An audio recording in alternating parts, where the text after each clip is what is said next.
Tenha um ótimo dia. Se você gostou do nosso canal, não se esqueça de dar like e se inscrever. O apoio de vocês é uma grande motivação para nós. Agora, deixe-me contar uma história real.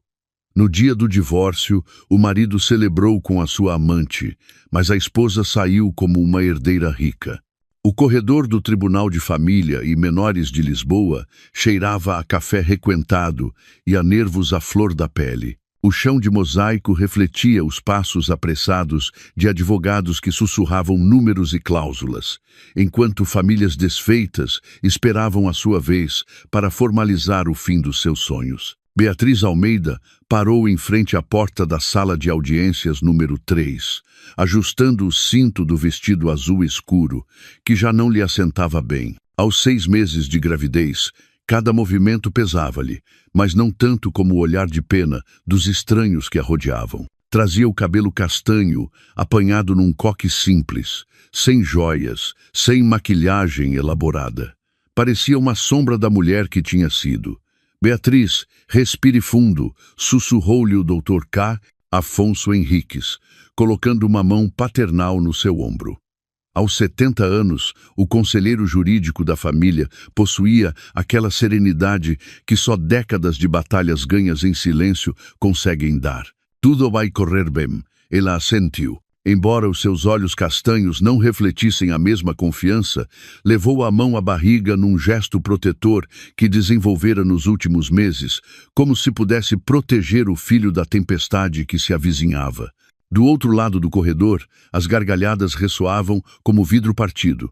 Daniel Santos, de 36 anos, caminhava com a arrogância de quem já se declarara vitorioso antes do combate. O seu fato cinzento antracite estava impecavelmente passado, o cabelo penteado para trás com gel e no seu rosto brilhava aquele sorriso de desprezo que Beatriz aprendera a odiar nos últimos meses. Do seu braço pendia Sofia Castro, de 20 anos recém-completos, com um vestido vermelho que parecia gritar: "Aqui estou em cada costura." Os seus saltos altos estalavam contra o chão como pequenos martelos, marcando um ritmo triunfal. O cabelo loiro platina caía-lhe em ondas calculadas, e os seus lábios pintados de carmim desenhavam um sorriso cruel cada vez que olhava para Beatriz. "Olha para o estado dela", murmurou Sofia a Daniel, alto o suficiente para ser ouvido. "Parece uma pedinte.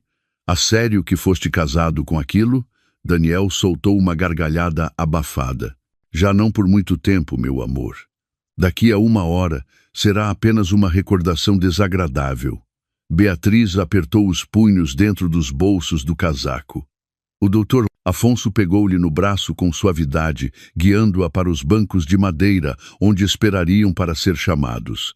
"Lembre-se do que lhe disse", sussurrou o ancião. "Há momentos na vida em que o silêncio vale mais do que 1000 palavras. Hoje é um desses dias."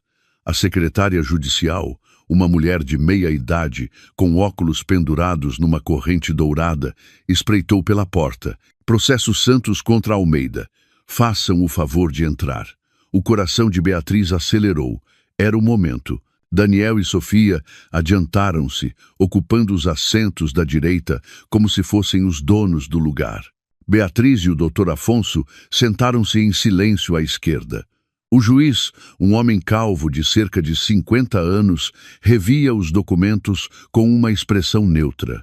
Os seus óculos de leitura brilhavam sob a luz fluorescente enquanto passava as páginas com movimentos mecânicos. "Bem", começou com voz grave, "estamos aqui para formalizar o divórcio entre Daniel Ferreira Santos e Beatriz Almeida Henriques." Após os 6 meses de separação legal estabelecidos por lei, Sofia apertou a mão de Daniel e lançou-lhe um sorriso vitorioso. Ele correspondeu com um piscar de olho cúmplice. O juiz continuou a ler as condições: divisão de bens, guarda provisória do filho por nascer, pensão de alimentos. Cada palavra caía como uma laje sobre os ombros de Beatriz, que mantinha o olhar fixo nas suas mãos entrelaçadas. Portanto, concluiu o magistrado, declaro dissolvido o casamento entre as partes. O divórcio fica formalizado a partir deste momento. O martelo ressoou contra a mesa com um golpe seco e definitivo. Daniel levantou-se imediatamente, apertando a mão de Sofia com teatralidade. Finalmente, exclamou, alto o suficiente para que toda a sala ouvisse. Agora ela não tem nada. Finalmente livre desse fardo. Sofia riu com malícia, lançando um olhar envenenado a Beatriz. Coitadinha, murmurou com falsa compaixão. O que vais fazer agora sem nós? Voltar para a casa da tua mãe como uma fracassada? Beatriz sentiu que o ar lhe escapava dos pulmões. As palavras atingiram-na como bofetadas, mas não se moveu, apenas baixou a cabeça e acariciou a barriga com movimentos lentos e protetores. O doutor Afonso levantou-se com dignidade, ajustando a gravata azul marinho. Beatriz, vamos embora. Já terminamos aqui. Ela assentiu em silêncio e levantou-se com cuidado. Enquanto pegava na sua mala, ouviu Daniel sussurrar algo ao ouvido de Sofia, que voltou a rir com aquela gargalhada aguda que se cravava como uma faca. Ao sair do tribunal, o ar fresco de outubro bateu-lhe no rosto. Lisboa seguia o seu ritmo normal. Carros, autocarros, pessoas que caminhavam apressadamente sem olhar para os lados. O mundo continuava a girar como se nada tivesse acontecido, como se a sua vida não tivesse acabado de mudar para sempre. Doutor Afonso, disse Beatriz com a voz embargada. O que faço agora? O ancião parou e olhou-a com aqueles olhos cinzentos que tinham visto demasiadas tragédias e demasiadas vitórias. Agora, minha querida, respondeu com um sorriso misterioso. Agora esperamos. Esperar por quê? O doutor Afonso aproximou-se dela e sussurrou-lhe algo ao ouvido. As palavras foram tão baixas que só ela as pôde ouvir, mas foram suficientes para que os seus olhos se arregalassem. Dentro do tribunal, Daniel e Sofia brindavam com café da máquina, já a planear um jantar de celebração no restaurante mais caro da cidade. Não faziam a menor ideia de que o verdadeiro julgamento tinha acabado de começar. O vento outonal movia as folhas secas pelas ruas de Lisboa, e Beatriz caminhava lentamente em direção a um futuro que pela primeira vez em meses não lhe parecia completamente escuro. O restaurante Varanda de Lisboa brilhava como uma joia em plena Avenida da Liberdade. As suas janelas panorâmicas ofereciam uma vista privilegiada da cidade que se estendia até ao Tejo, e as suas toalhas de linho branco refletiam a luz dourada dos candelabros de cristal.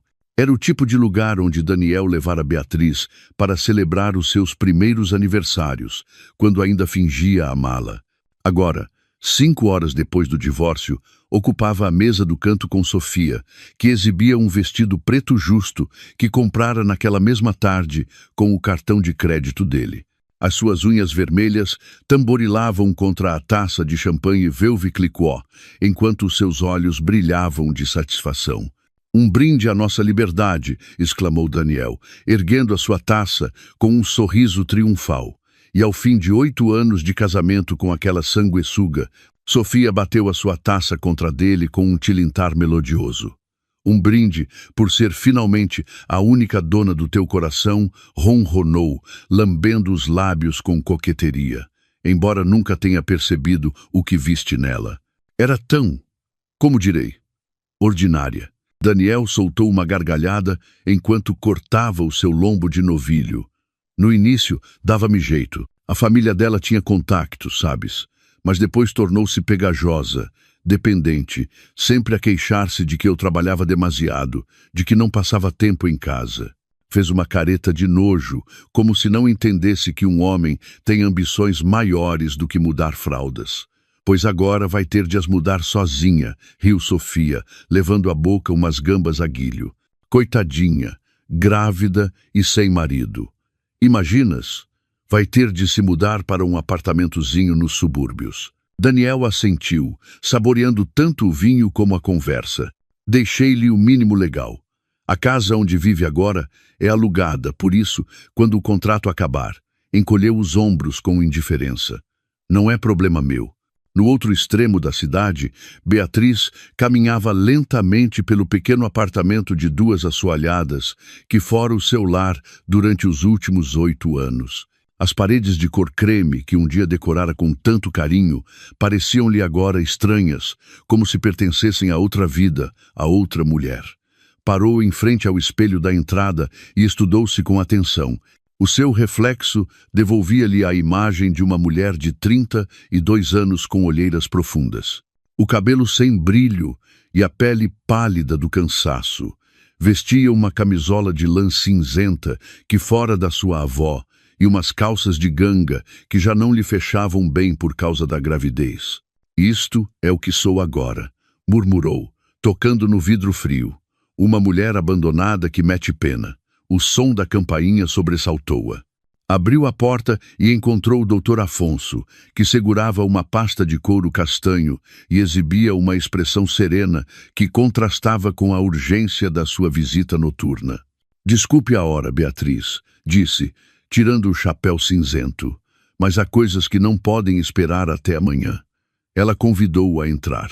Preparou 2 chávenas de chá de camomila e sentaram-se no pequeno sofá bege da sala. O Dr. Afonso abriu a pasta com movimentos cerimoniais, como quem revela um segredo guardado durante anos.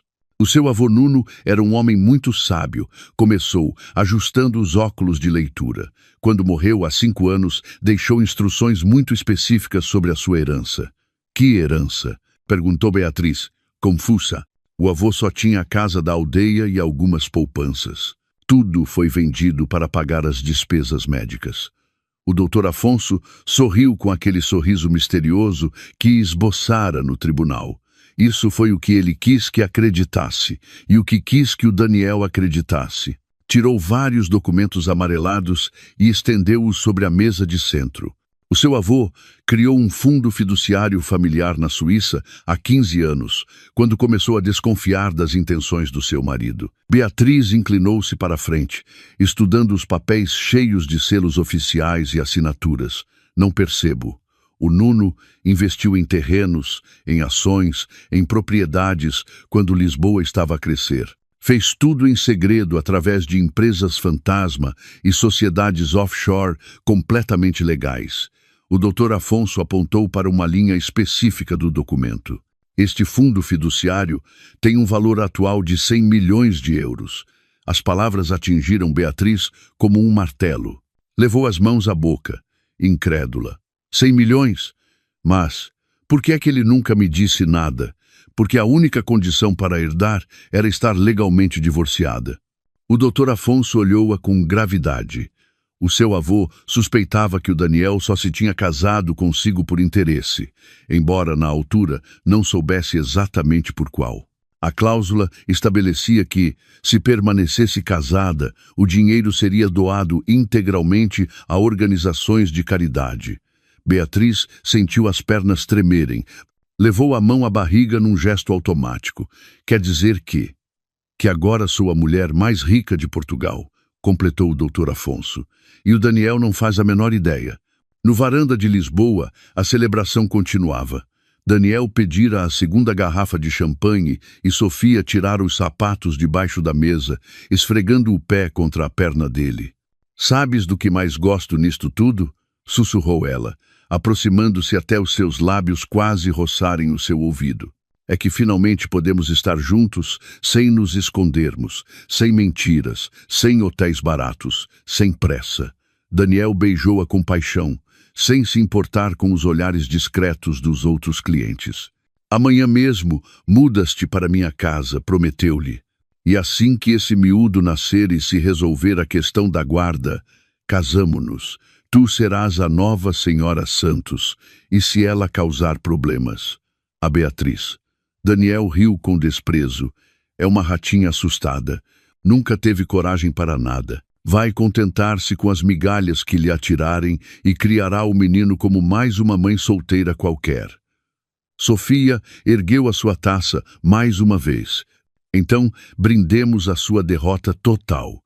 Entretanto, no apartamento silencioso, Beatriz segurava nas mãos os documentos que mudariam a sua vida para sempre. As lágrimas rolavam-lhe pelas bochechas, mas já não eram de dor, e sim de algo que não sentia há meses. Esperança. Doutor, Afonso sussurrou. O que devo fazer agora?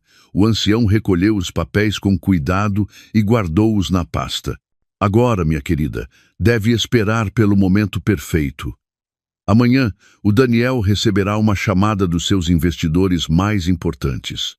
Vão propor-lhe um negócio que ele julga que o tornará ainda mais rico. Os seus olhos brilharam com uma centelha travessa. O que ele não sabe é que esses investidores trabalham para si. Beatriz secou as lágrimas e, pela primeira vez em meses, sorriu de verdade. A tempestade que se avizinhava seria devastadora, mas desta vez ela seria o raio, não a árvore caída. Na cozinha, o micro-ondas marcava as 23h47. Faltavam 13 minutos para começar o dia que mudaria tudo para sempre. O despertador de Daniel tocou às 7 da manhã como todos os dias, mas naquela manhã o seu som pareceu-lhe mais musical do que nunca. Espreguiçou-se na cama king size da sua penthouse, nas Avenidas Novas, sentindo o corpo quente de Sofia aninhado contra o seu peito. Pela primeira vez em anos, não havia mentiras para sustentar, não havia desculpas para inventar. Bom dia, meu amor, murmurou ela, traçando círculos preguiçosos no seu peito nu. Como te sentes por ser um homem completamente livre? Daniel beijou-a na testa, aspirando o aroma à baunilha do seu perfume caro. Como se tivesse estado na prisão durante 8 anos e finalmente tivessem aberto a porta. Levantou-se e caminhou até a janela panorâmica, que oferecia uma vista espetacular sobre a ponte 25 de abril. Lisboa despertava sob um céu limpo de novembro, e ele sentia-se o dono de tudo que os seus olhos alcançavam. O seu telemóvel vibrou na mesinha de cabeceira. Número desconhecido. Daniel Santos. Uma voz masculina. Sotaque britânico. Tom profissional. Sim, sou eu. Quem fala? Chamo-me Robert Ashworth. Represento um grupo de investidores internacionais. Temos acompanhado o seu trabalho no setor imobiliário lisboeta e gostaríamos de lhe propor um negócio muito interessante. Daniel endireitou-se imediatamente. Investidores estrangeiros significavam sempre cifras com muitos zeros. Estou a ouvi-lo. Preferíamos falar pessoalmente. Estaria disponível para uma reunião hoje às 12 horas no Hotel Ritz? Traga quem considerar necessário para tomar decisões importantes. Claro, respondeu Daniel, já a calcular mentalmente as possibilidades. Estaremos lá. Desligou com um sorriso de orelha a orelha. Sofia observava-o da cama, envolta nos lençóis de seda preta. Quem era? Estás com cara de quem comeu o canário. Investidores ingleses, meu amor. Parece que a minha reputação transcendeu fronteiras. Aproximou-se dela e levantou-a nos braços, fazendo-a girar. Este vai ser o nosso ano de ouro. Nosso? Perguntou ela com coqueteria. Nosso? Confirmou ele. Quero-te a meu lado nessa reunião. Que vejam que tenho bom gosto para tudo. Enquanto Daniel e Sofia se preparavam para aquela que julgavam ser a reunião das suas vidas, Beatriz tomava o pequeno almoço tranquilamente na sua pequena cozinha. Vestia uma camisa de noite de algodão rosa e chinelos de casa, o cabelo apanhado num rabo de cavalo alto. Pela primeira vez em meses, dormira profundamente. O doutor Afonso chegou pontualmente às 9, como tinham combinado. Trazia croissants da pastelaria do bairro e café acabado de fazer num termo prateado. Como te encontras esta manhã? Perguntou, estudando seu rosto com atenção paternal. Diferente, respondeu ela com sinceridade. Como se tivesse estado a ver a vida através de um vidro embaciado e de repente alguém o tivesse limpo. O doutor Afonso sorriu enquanto servia o café em chávenas de porcelana branca. Essa é exatamente a sensação que o seu avô procurava. Queria que se sentisse poderosa, não uma vítima. E os investidores vão fazer o que combinamos. O Robert Ashworth é um dos melhores atores comerciais de Londres. O Daniel não suspeitará de nada. O Dr. Afonso consultou o seu relógio de bolso dourado. A esta hora já deve ter recebido a chamada. Beatriz levou a mão à barriga, sentindo um pontapé suave do seu bebê. Doutor Afonso, isto está certo? Não sou igual a eles. Não procuro vingança. O ancião olhou-a com ternura e sabedoria. Minha querida, isto não é vingança, é justiça. O Daniel construiu a sua vida sobre mentiras e traições. A Sofia divertiu-se a humilhá-la publicamente. O que vão receber hoje são as consequências naturais dos seus atos. Fez uma pausa. Além disso, não lhes vamos fazer nada de ilegal. Simplesmente vão descobrir a verdade. Às 12 em ponto, Daniel e Sofia entraram no lobby do Hotel Ritz como se fossem estrelas de cinema. Ele vestia o seu melhor fato Armani azul marinho. Ela, um vestido branco justo que realçava cada curva do seu corpo. Os saltos agulha ressoavam contra o mármore enquanto se dirigiam ao elevador. Estou bem? Sussurrou Sofia, ajustando o decote. Estás perfeita, respondeu Daniel. Vão perceber imediatamente por que te escolhi. A suíte do 25º andar recebeu-os com uma vista panorâmica sobre a cidade e o rio Tejo. Robert Ashworth esperava por eles juntamente com outros 3 homens de fato, todos com aspecto distinto e ar internacional. Uma mesa de vidro estava coberta de documentos, portáteis e garrafas de água mineral. Senhor Santos, é um prazer conhecê-lo, disse Ashworth, apertando-lhe a mão com firmeza. E a senhora deve ser a senhora Santos. Senhora Castro, corrigiu Sofia com um sorriso deslumbrante. Embora em breve serei Santos também. Os homens trocaram olhares que Daniel interpretou como aprovação. Perfeito, continuou Ashworth. Estivemos a estudar o mercado imobiliário português e acreditamos que há oportunidades extraordinárias. Estamos preparados para investir 200 milhões de euros iniciais num projeto conjunto. Daniel sentiu o pulso acelerar. 200 milhões eram mais do que ganhara em toda a sua carreira. Ouço-o com atenção, conseguiu dizer, tentando manter a compostura profissional. O projeto envolve a compra e desenvolvimento de vários terrenos em zonas estratégicas de Lisboa e arredores. Naturalmente, precisaríamos de um parceiro local com experiência e contactos. Sofia apertou a mão de Daniel por baixo da mesa. Era o seu momento de glória. Que tipo de garantia exigiriam? Perguntou Daniel. Ah, essa é a parte mais interessante, respondeu um dos outros investidores, um homem de cabelo grisalho. Investigamos o seu historial de crédito e empresarial. Muito impressionante, mas precisamos de verificar a solidez dos seus ativos atuais. Claro, Daniel endireitou-se, orgulhoso. Possuo 3 propriedades comerciais no centro, a penthouse onde vivo, participações em várias empresas. Excelente, interrompeu Ashworth. Agora, há algo que deve saber antes de continuarmos. Este projeto é apoiado pelo fundo fiduciário Henriques, uma das maiores fortunas de Portugal.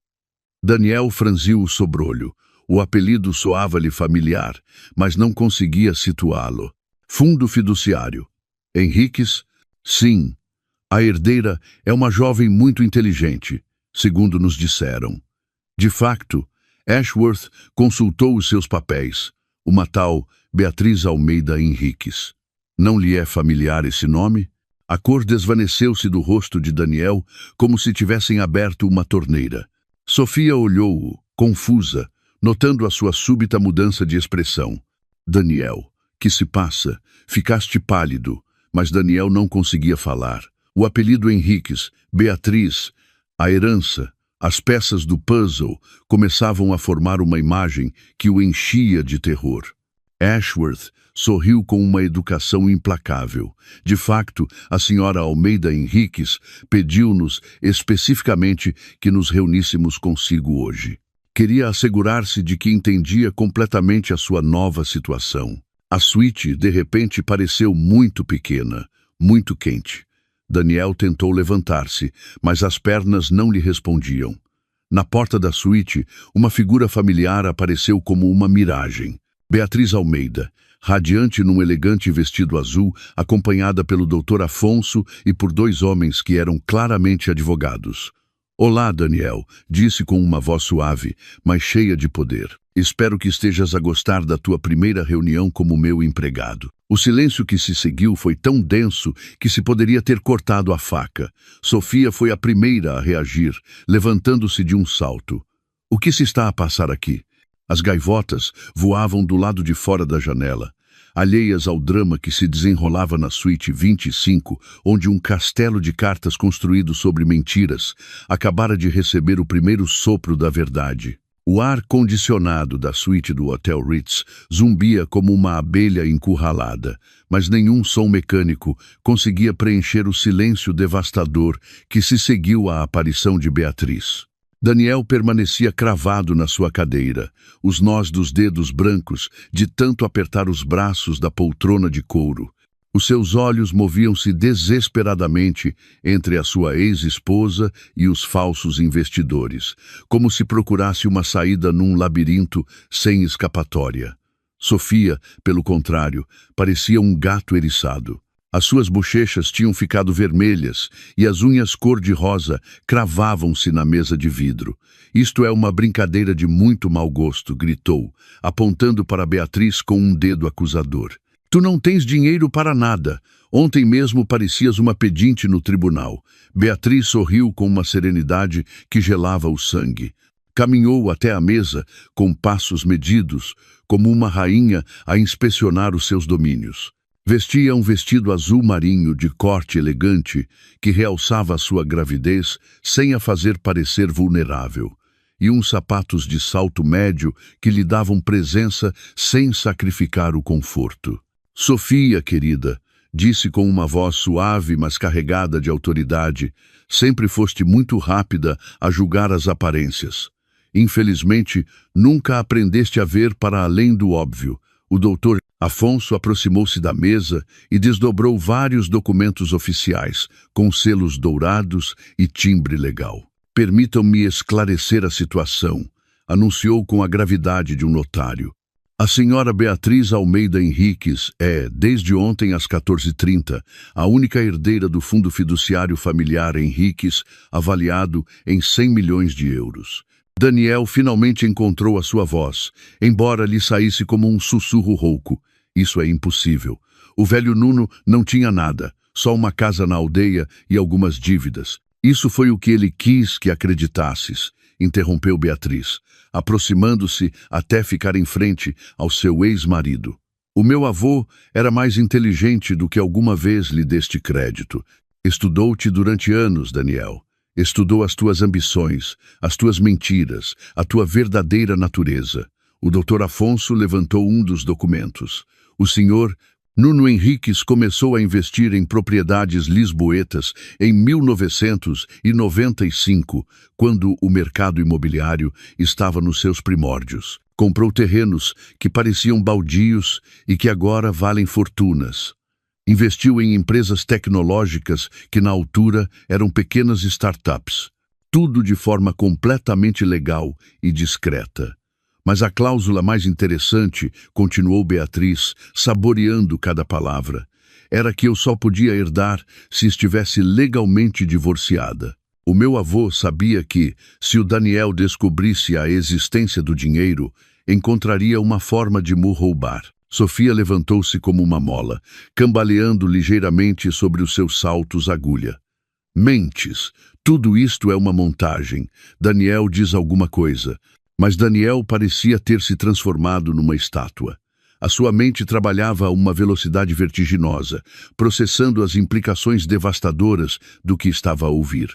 Robert Ashworth, que até agora mantivera o seu papel de investidor britânico, tirou a peruca loira e a maquilhagem que usara para mudar a sua aparência. Era Jorge Pires, um ator de teatro lisboeta que o Dr. Afonso contratara para a ocasião. Lamento, mas o meu trabalho aqui terminou, disse com o seu verdadeiro sotaque. Foi um prazer atuar para vocês. Sofia levou as mãos à cabeça, puxando os cabelos. Não pode ser, não pode ser. Ontem estávamos a celebrar. Éramos livres. Íamos ser ricos. Livres sim, confirmou Beatriz com ironia. Livres da única coisa que vos mantinha à tona, sem o saberem. O doutor Afonso desdobrou outra pasta, desta vez cheia de fotografias e extratos bancários. Todas as propriedades que o senhor julga possuir, senhor Santos, foram financiadas através de empréstimos garantidos pelo fundo fiduciário. A sua penthouse, os seus espaços comerciais, até o seu carro, foram pagos com dinheiro que legalmente pertencia à sua esposa. Daniel levantou-se, cambaleando como se tivesse recebido um murro no estômago. Isso é impossível. Eu trabalhei para conseguir tudo isso. Eu construí o meu negócio com as minhas próprias mãos. Com as tuas próprias mãos? Beatriz soltou uma risada amarga. Daniel, o teu primeiro espaço comercial foi comprado com um empréstimo que o teu sogro avalizou. O teu segundo negócio foi financiado com contactos que a minha família te proporcionou. Até o banco onde conseguiste o teu primeiro crédito importante tinha como acionista maioritário uma empresa do fundo fiduciário. O quarto começou a girar à volta de Daniel. Agarrou-se às costas da cadeira, sentindo as pernas falharem. Não pode ser verdade. Oh, mas há mais, continuou o Dr. Afonso, implacável. Como a senhora Almeida é agora a proprietária legal de todas as garantias, pode exercer o seu direito de penhora imediata sobre todos os bens. Sofia correu para Daniel e agarrou-o pelos braços, sacudindo-o. Faz alguma coisa, processa-a, chama os teus advogados. Não nos podem tirar tudo. Mas Daniel olhava-a com olhos vazios, como se a visse pela primeira vez. Os meus advogados, murmurou. Os melhores advogados de Lisboa representaram-me durante anos. Sempre me pareceu estranho que não me cobrassem os honorários completos. Exato, confirmou Beatriz. A sociedade de advogados, Martins, Associados, também pertence ao grupo empresarial do fundo fiduciário. Tem informado o meu avô e depois a mim sobre todos os teus movimentos legais e financeiros. Sofia afastou-se de Daniel, como se tivesse tocado num fio elétrico. Queres dizer que todo este tempo, que nunca tiveste nada de real? Daniel desabou na cadeira, enterrando a cabeça entre as mãos. Pela primeira vez na sua vida adulta, sentiu-se completamente indefeso. Beatriz aproximou-se dele, mas não com crueldade, e sim com a tranquilidade de quem finalmente encontrou a paz. Daniel, durante 8 anos fizeste-me sentir como se fosse um fardo, como se tivesse sorte por alguém como tu me suportar. Convenceste-me de que eu não valia nada, de que era feia, estúpida, dispensável. Ele levantou a cabeça para olhar, e nos seus olhos havia algo que ela nunca vira antes. Verdadeiro medo. Mas a verdade, continuou ela, é que sem mim, sem a minha família, sem o dinheiro do meu avô, tu não és mais do que um homem de 36 anos com fatos caros e dívidas que não pode pagar. Sofia tentou manter a compostura, mas a sua voz quebrou ao falar. Beatriz, por favor, isto não é culpa minha. Eu não sabia nada do teu dinheiro, só me apaixonei. Beatriz olhou-a com uma mistura de pena e desprezo. Apaixonaste-te?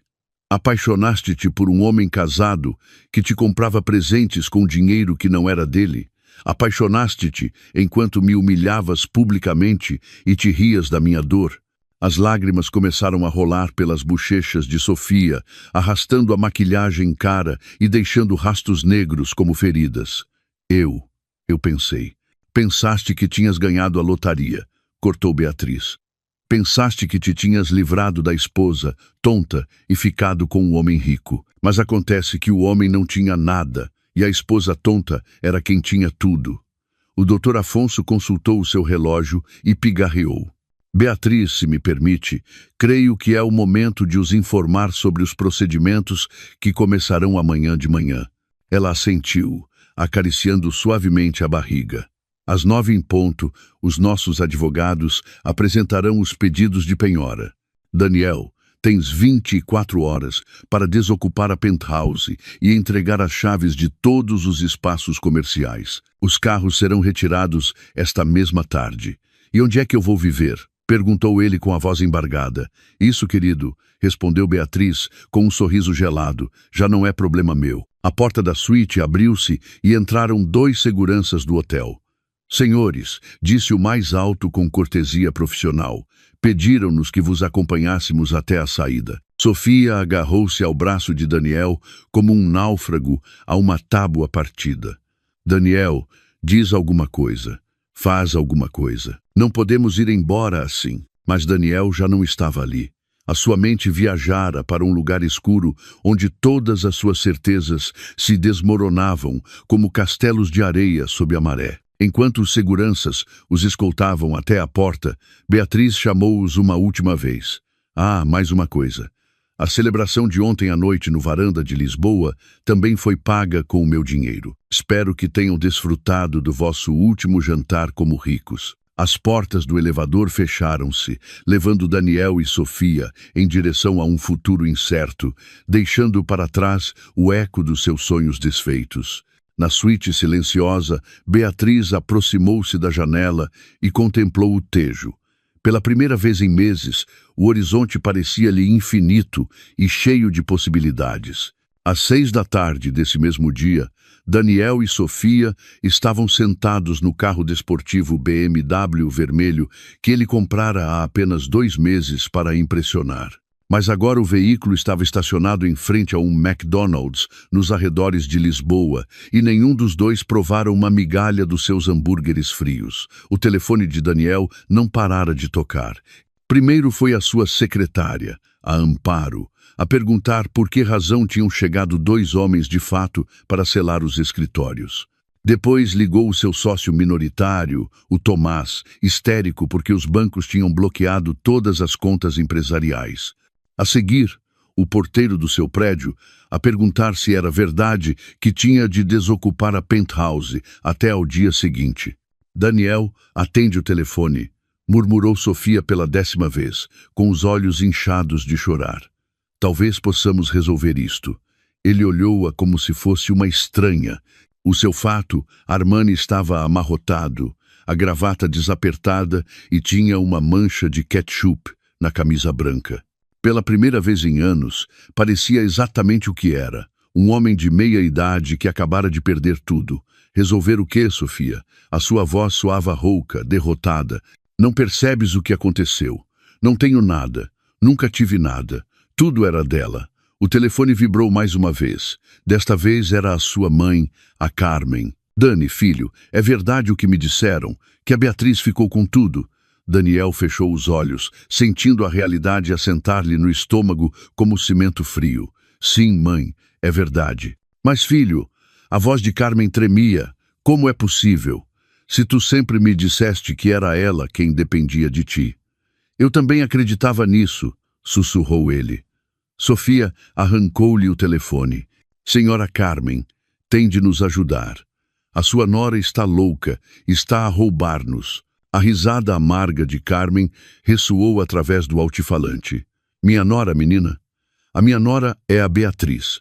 Tu és só a amante que destruiu o casamento dela e agora vens pedir ajuda quando receberam exatamente o que merecem. O silêncio que se seguiu foi brutal. Sofia devolveu o telefone com as mãos a tremer. A tua própria mãe. A tua própria mãe virou-nos as costas. Daniel arrancou com o BMW e conduziu em silêncio até a penthouse. Quando chegaram, encontraram 2 caminhões de mudanças e vários funcionários a carregar os seus pertences em caixas de cartão. Um agente de execução supervisionava a operação, verificando cada objeto numa lista interminável. O que se está a passar aqui? Gritou Sofia, correndo para o prédio com os saltos a estalarem no asfalto. O agente, um homem calvo de cerca de 40 anos, mostrou-lhe uma ordem oficial. Penhora executiva por ordem judicial. Tem 1 hora para recolher os vossos efeitos pessoais. Roupa, documentos, objetos de valor sentimental. Tudo o resto fica. Daniel subiu as escadas como um zombi. O seu lar, que naquela manhã fora o seu palácio de solteiro, parecia agora um cenário de teatro depois da função. Os móveis de design, a televisão de 80 polegadas, a cama king size, onde fizera amor com Sofia, tudo tinha etiquetas vermelhas de penhorado. Sofia correu para o armário e começou a enfiar a sua roupa em malas de forma frenética. Não podem levar a minha roupa. Eu não devo nada àquela cabra. Na verdade, deve sim, disse uma voz familiar da porta. Era o Dr. Afonso, acompanhado por uma mulher elegante de cerca de 50 anos que trazia uma pasta de couro. Esta é a senhora Raquel Vila, contabilista forense. Esteve a rever todas as despesas do Daniel nos últimos 2 anos. A contabilista abriu a sua pasta e tirou um dossiê repleto de recibos e extratos bancários. Menina Castro, segundo os nossos cálculos, o senhor Santos gastou aproximadamente 65 mil euros consigo. Vestidos, joias, viagens, tratamentos de beleza, tudo pago com dinheiro do fundo fiduciário. Sofia ficou branca. Isso é impossível. O colar de pérolas que tem ao pescoço, continuou Vila, implacável, 10 mil euros. O vestido desta manhã, 800 euros. As férias em Ibiza no mês passado, 4 mil euros. Tudo está documentado. O Dr. Afonso aproximou-se de Sofia com a tranquilidade de um carrasco profissional. A senhora Almeida poderia processá-la por cumplicidade em apropriação indevida, mas é uma mulher generosa. Dar-lhe-á a oportunidade de devolver tudo voluntariamente. As mãos de Sofia voaram automaticamente para o seu pescoço, protegendo o colar de pérolas. Não, estas joias foram um presente do Daniel. Eu não sabia que o dinheiro não era dele. O desconhecimento da proveniência ilícita não isenta de responsabilidade, replicou Vila com frieza profissional. Daniel observava a cena do corredor, encostado à parede como um manequim partido. Ver Sofia a despojar-se das joias que ele acreditara oferecer-lhe por amor produziu-lhe uma náusea profunda. Quantas vezes sentira orgulho masculino ao ver a sua cara de felicidade quando abria as caixinhas de veludo. Quantas vezes se sentira generoso, poderoso, irresistível, tudo fora uma mentira construída sobre o dinheiro da mulher que traíra. Quando Sofia acabou de se despir de todos os presentes, parecia uma versão desbotada de si mesma. Sem as joias, com a maquilhagem esborratada pelas lágrimas, sem a roupa cara, não era mais do que uma rapariga de 20 anos muito assustada. "Onde vamos dormir esta noite?" perguntou com voz pequena. Daniel encolheu os ombros. "Não sei, mas tens de saber. Tu és o homem, supostamente tens de me proteger." Pela primeira vez em horas, Daniel olhou-a diretamente nos olhos. "Sofia, eu não sou um homem. Não sei o que sou, mas não sou um homem. Um homem real constrói a sua vida com as suas próprias mãos. Um homem real protege a sua família com recursos genuínos. Eu só fui", procurou as palavras certas, "um ator a interpretar um papel com dinheiro emprestado." O telefone de Sofia tocou. Era a sua mãe. "Sofia, filha, ligou-me a tua prima, a Kátia. Diz que te viu nas notícias da tarde. É verdade que estão na ruína?" Sofia olhou para Daniel com horror. "Nas notícias?" O Dr. Afonso sorriu discretamente. "A imprensa interessa-se sempre pelas grandes fortunas portuguesas.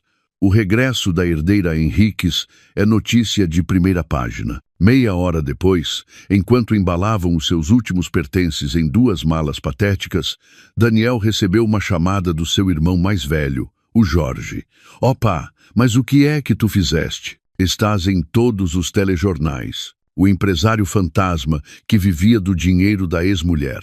Daniel desligou sem responder. Ao sair do prédio, encontraram um pequeno grupo de vizinhos que os olhava com curiosidade mórbida.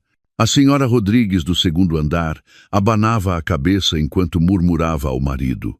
"Sempre me pareceu estranho que ele fosse tão novo e tivesse tanto dinheiro. Agora tudo faz sentido. O BMW desaparecera. No seu lugar, havia um reboque municipal e uma multa por veículo penhorado colada a um candeeiro." Sofia sentou-se no passeio e começou a chorar desconsoladamente. "O que vamos fazer, Daniel? Para onde vamos?" Daniel olhou para o prédio onde vivera como um rei durante 4 anos. As luzes estavam apagadas, as persianas corridas. Era como se nunca tivesse existido.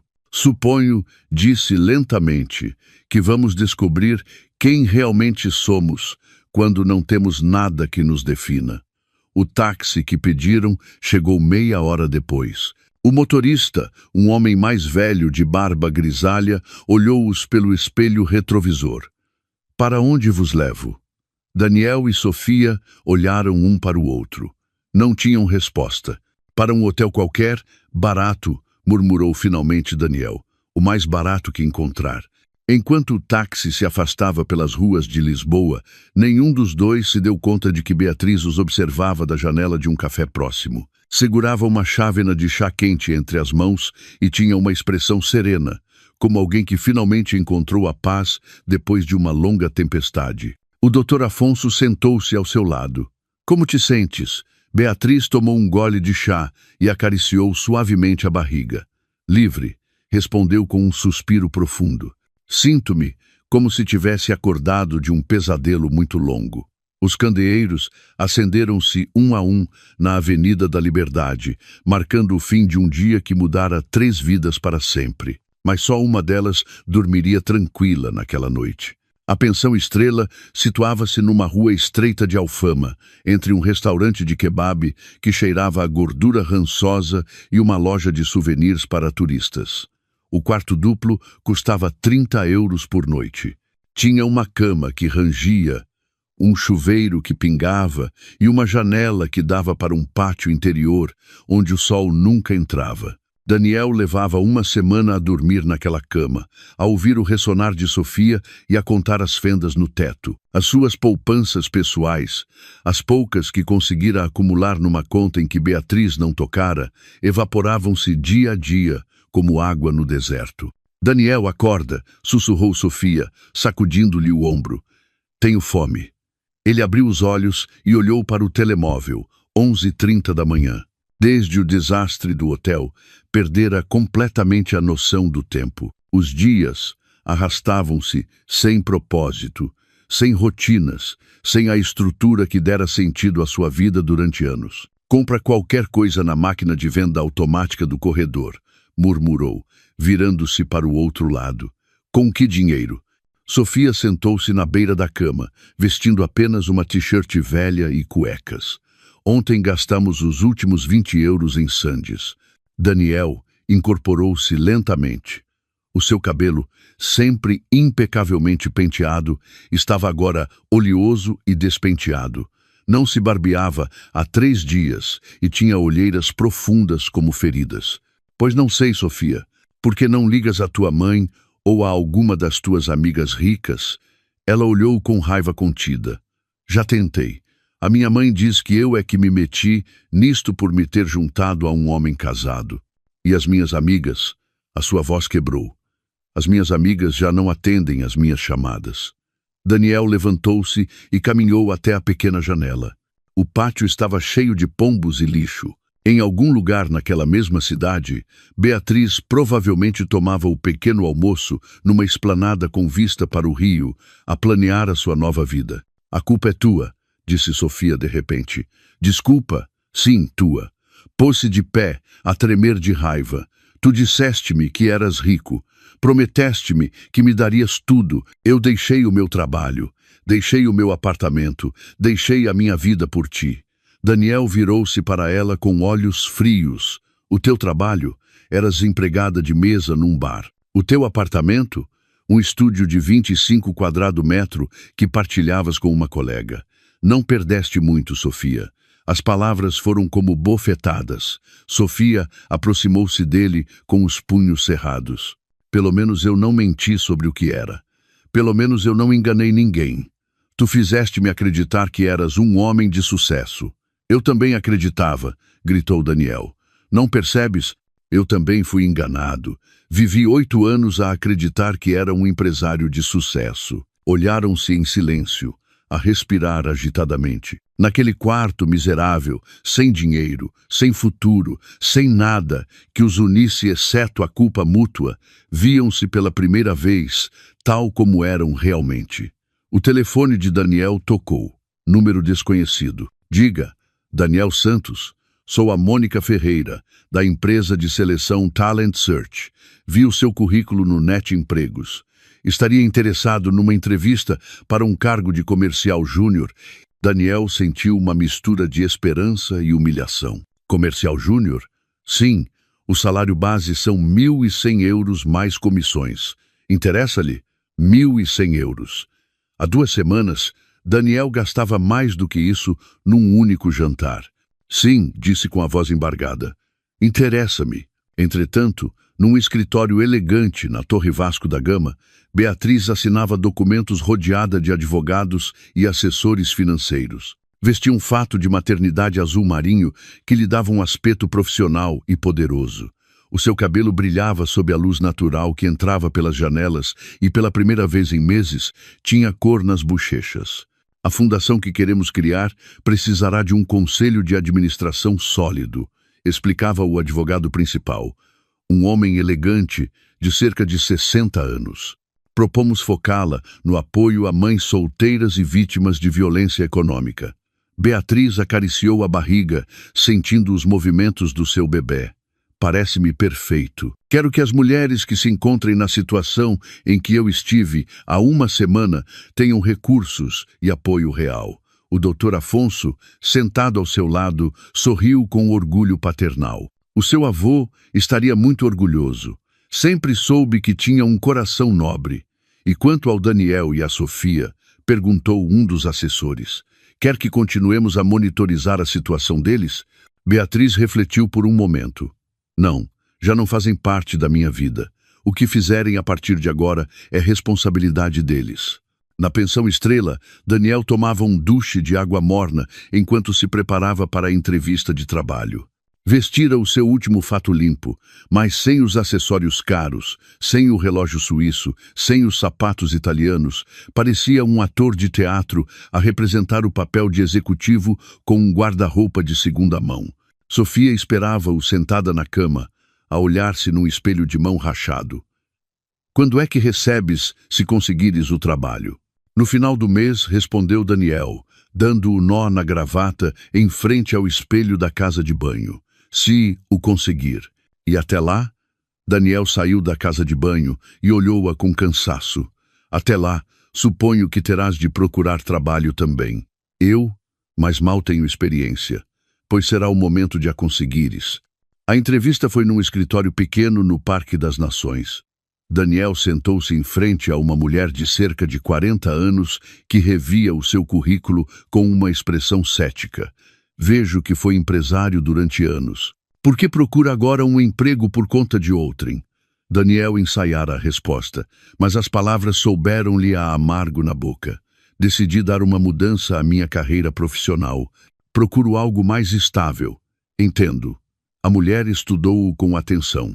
Este cargo requer prospecção telefônica, visitas comerciais de metro e autocarro e muita paciência com as rejeições. Está preparado para isso? Metro, autocarro, rejeições. Palavras que não faziam parte do seu vocabulário há anos. Sim, mentiu. Estou preparado. Quando saiu da entrevista, caminhou sem rumo pelas ruas de Lisboa. A cidade continuava a ser a mesma, mas ele via-a com olhos diferentes. As montras das lojas de luxo já não o chamavam. Os restaurantes caros já não lhe pareciam lugares a que pertencia. Era como se tivesse perdido o direito de existir no mundo que considerara seu. O seu telemóvel vibrou com um WhatsApp de Sofia. Consegui trabalho numa padaria, 900 euros. Começo amanhã. Terei de me levantar às 5 da manhã. Daniel leu a mensagem 2 vezes. 900 euros. Levantar-se às 5. Sofia, que dormira até ao meio-dia desde que a conhecera, a trabalhar numa padaria. Respondeu-lhe, boa, eu acho que também me darão o trabalho, mas não tinha a certeza. E mesmo que lhe o dessem entre os dois, mal ganharia um pouco mais de 2.000 euros por mês, menos do que antes gastava em gasolina. Ao entardecer, passou por acaso em frente ao restaurante onde celebrara o seu divórcio. O chefe de sala reconheceu-o e aproximou-se com um sorriso profissional. Senhor Santos, que alegria vê-lo! Vem jantar esta noite? Daniel olhou para a ementa exposta à entrada. O menu mais barato custava 80 euros por pessoa. Não, murmurou. só estava de passagem. O chefe de sala olhou-o com mais atenção, notando o seu aspecto abatido. Está tudo bem, senhor? Daniel assentiu rapidamente e afastou-se, sentindo-se como um fantasma a visitar os cenários da sua vida passada. Ao voltar para a pensão, encontrou Sofia a chorar na cama. As suas mãos, sempre perfeitas, estavam ásperas e avermelhadas. Que te passa? Estive a praticar fazer pão, soluçou. Disseram-me que é muito duro fisicamente, que muitas raparigas não aguentam nem uma semana. Daniel sentou-se ao seu lado e, pela primeira vez desde o desastre, sentiu algo parecido com compaixão. Vamos conseguir, Sofia. Vamos sair desta. Ela olhou-o com os olhos úmidos. Achas? Daniel não tinha certeza de nada, mas assentiu de qualquer forma. Sim, teremos de aprender a ser pessoas diferentes, pessoas reais.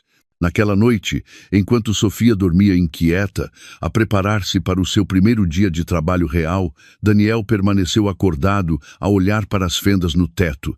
Em algum lugar da cidade, Beatriz estava provavelmente numa cama confortável, a planear o futuro do seu filho, a construir uma nova vida sobre bases sólidas. Pela primeira vez em anos, Daniel perguntou-se o que teria acontecido se tivesse sido honesto desde o início, se tivesse amado a sua esposa de verdade, se tivesse construído algo genuíno em vez de viver uma mentira dourada. Mas já era demasiado tarde para essas perguntas. A única opção que lhe restava era aprender a viver com as respostas. Na madrugada lisboeta, dois mundos seguiam rotas opostas. Um afundando-se na realidade crua do trabalho honesto, o outro elevando-se para a liberdade que só a dignidade recuperada proporciona. 3 semanas depois do desastre do Hotel Ritz, o alarme do telemóvel de Sofia soou como uma sirene de tortura às 4h45 da madrugada. Na penumbra da pensão, levantou-se como um autômato, com os músculos doridos de carregar sacos de farinha e as mãos gretadas pelo frio das manhãs lisboetas. Daniel fingia dormir, mas estava acordado desde as 3, a ouvir a sua respiração agitada e o gotejar persistente do chuveiro avariado. A sua entrevista resultara bem-sucedida, mas o trabalho de comercial telefônico era um inferno diário de humilhações. 8 horas a ligar para desconhecidos que lhe desligavam na cara, lhe gritavam ou se riam das suas ofertas de seguros baratos. Daniel, sussurrou Sofia, abanando-lhe o ombro com suavidade. Vou sair. Vemo-nos à noite. Ele resmungou algo ininteligível. Adiós que mal se falavam. Apenas trocavam informações práticas. Quem comprava o pão, quem pagava o quarto, quanto dinheiro restava. Sofia vestiu-se em silêncio com as únicas calças de ganga limpas que lhe restavam e uma sweatshirt cinzenta que comprara numa Primark.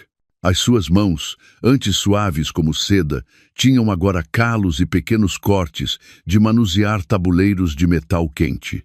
O espelho da casa de banho devolveu-lhe a imagem de uma mulher que não reconhecia. Sem maquilhagem, com olheiras profundas, o cabelo oleoso apanhado num prático rabo de cavalo. A padaria Santa Clara abria às 6 da manhã, mas os funcionários chegavam às 5 para preparar o forno e a primeira fornada. Sofia caminhava rapidamente pelas ruas vazias, com o frio de fevereiro a entrar-lhe pelos ossos através do casaco barato que comprara numa feira. Chegas tarde, rosnou-lhe o Chico, o encarregado, um homem de 50 anos com barriga de cerveja e mãos como presuntos. São 5:03. Desculpe, Chico, o autocarro. Os autocarros são desculpas. Aqui entra-se a horas ou não se entra. Está claro? Sofia assentiu, engolindo as lágrimas de raiva. Há um mês, Daniel tê-la-ia defendido de qualquer um que lhe falasse assim. Agora, Daniel era um zombi que vendia seguros por telefone. Às 8 da manhã, Daniel chegou ao escritório da Comercial Direto, um espaço cinzento num edifício de escritórios no Parque das Nações. O seu chefe, o Rui, era um homem calvo de 45 anos que cheirava a tabaco e colônia barata e que tratava os seus comerciais como soldados numa guerra perdida. Bom dia, campeões. Gritava todos os dias do seu gabinete de vidro, Hoje quero ver números, quero ver vendas, quero ver sangue. Daniel sentava-se no seu cubículo de 1,5 por 1,5 m, ligava o computador de secretária, que demorava 5 minutos a arrancar, e começava a sua rotina diária de humilhação telefônica. Bom dia, falo com a senhora Martins, sou o Daniel, da Comercial Direto. Ligo-lhe para lhe oferecer uma oportunidade única de poupança no seu seguro automóvel. Não me interessa. E não me voltem a ligar. Pi.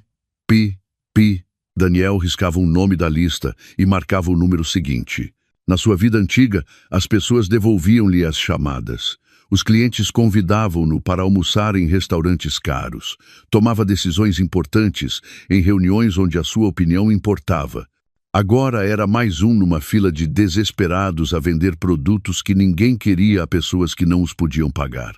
À hora de almoço, sentou-se no Parque Tejo com uma sandes de fiambre que comprara numa máquina de venda automática. O seu telemóvel vibrou com um WhatsApp do seu irmão Jorge. Viste a revista? A Beatriz está no suplemento de economia do Expresso. Dizem que é uma das mulheres mais ricas de Portugal. Daniel abriu o link e deparou-se com uma fotografia da sua ex-mulher. Vestia um fato de saia e casaco azul marinho que realçava a sua gravidez de 8 meses. O cabelo brilhante, solto sobre os ombros e um sorriso sereno, enquanto posava no que parecia ser um escritório elegante. A manchete dizia: Beatriz Almeida Henriques, a herdeira discreta que revoluciona o setor imobiliário português. No artigo, falavam dos seus investimentos inteligentes, de como modernizar as propriedades familiares, da sua visão empresarial. Descreviam-na como uma mulher de negócios brilhante, que demonstrou que o dinheiro herdado pode crescer exponencialmente quando gerido com inteligência. Ele viu-a na foto, rodeada de plantas de arquitetura e gráficos financeiros, a irradiar uma confiança que nunca lhe vira durante o casamento. Os seus olhos brilhavam com uma segurança genuína que lhe assentava como um punhal no estômago. Daniel fechou o telemóvel e acabou a sandes com sabor a cinza. Naquela noite, Sofia chegou à pensão às 9, com os pés inchados e um humor de cão. Encontrou Daniel deitado na cama a ver televisão com o volume muito baixo. «Compraste alguma coisa para o jantar?» perguntou, deixando-se cair na única cadeira do quarto. «Não tive tempo.» «Não tiveste tempo? Sais do trabalho às 6. Eu saio às 8h30. Daniel incorporou-se, irritado pela primeira vez em semanas. «Pois compra tu alguma coisa. Também tens braços e pernas.» «Não me fales assim.» Sofia pôs-se de pé, a tremer de cansaço e raiva. «Estou farta de chegar aqui e de te comportares como se eu fosse tua criada.» «Minha criada?» Daniel soltou uma risada amarga. «Sofia, vivemos num quarto de 30 euros. Comemos sandes de bomba de gasolina e não temos nem para um café decente. De que criada falas?» «Pois pelo menos eu trabalho a sério. Pelo menos eu dou o litro em vez de falar ao telefone sentado numa cadeira.» As palavras foram como uma bofetada. Daniel levantou-se de um salto. Falar ao telefone? Desligam-me 50 vezes por dia, insultam-me, riem-se de mim e tratam-me como um chato. «Bem-vindo ao mundo real», gritou Sofia. «Bem-vindo ao que é trabalhar a sério em vez de viver da massa da tua mulher.» O silêncio que se seguiu foi como um vidro partido. Daniel olhou-a com olhos que pareciam facas. «Sabes que mais, Sofia? Tens razão. Eu vivia da massa da minha mulher, e tu vivias de mim. Isso faz de ti o quê? Pelo menos eu não menti sobre o que era. Tu disseste-me que eras rico, prometeste-me uma vida de luxo, e tu disseste-me que me amavas», gritou ele de volta. «Disseste-me que eu era o homem da tua vida.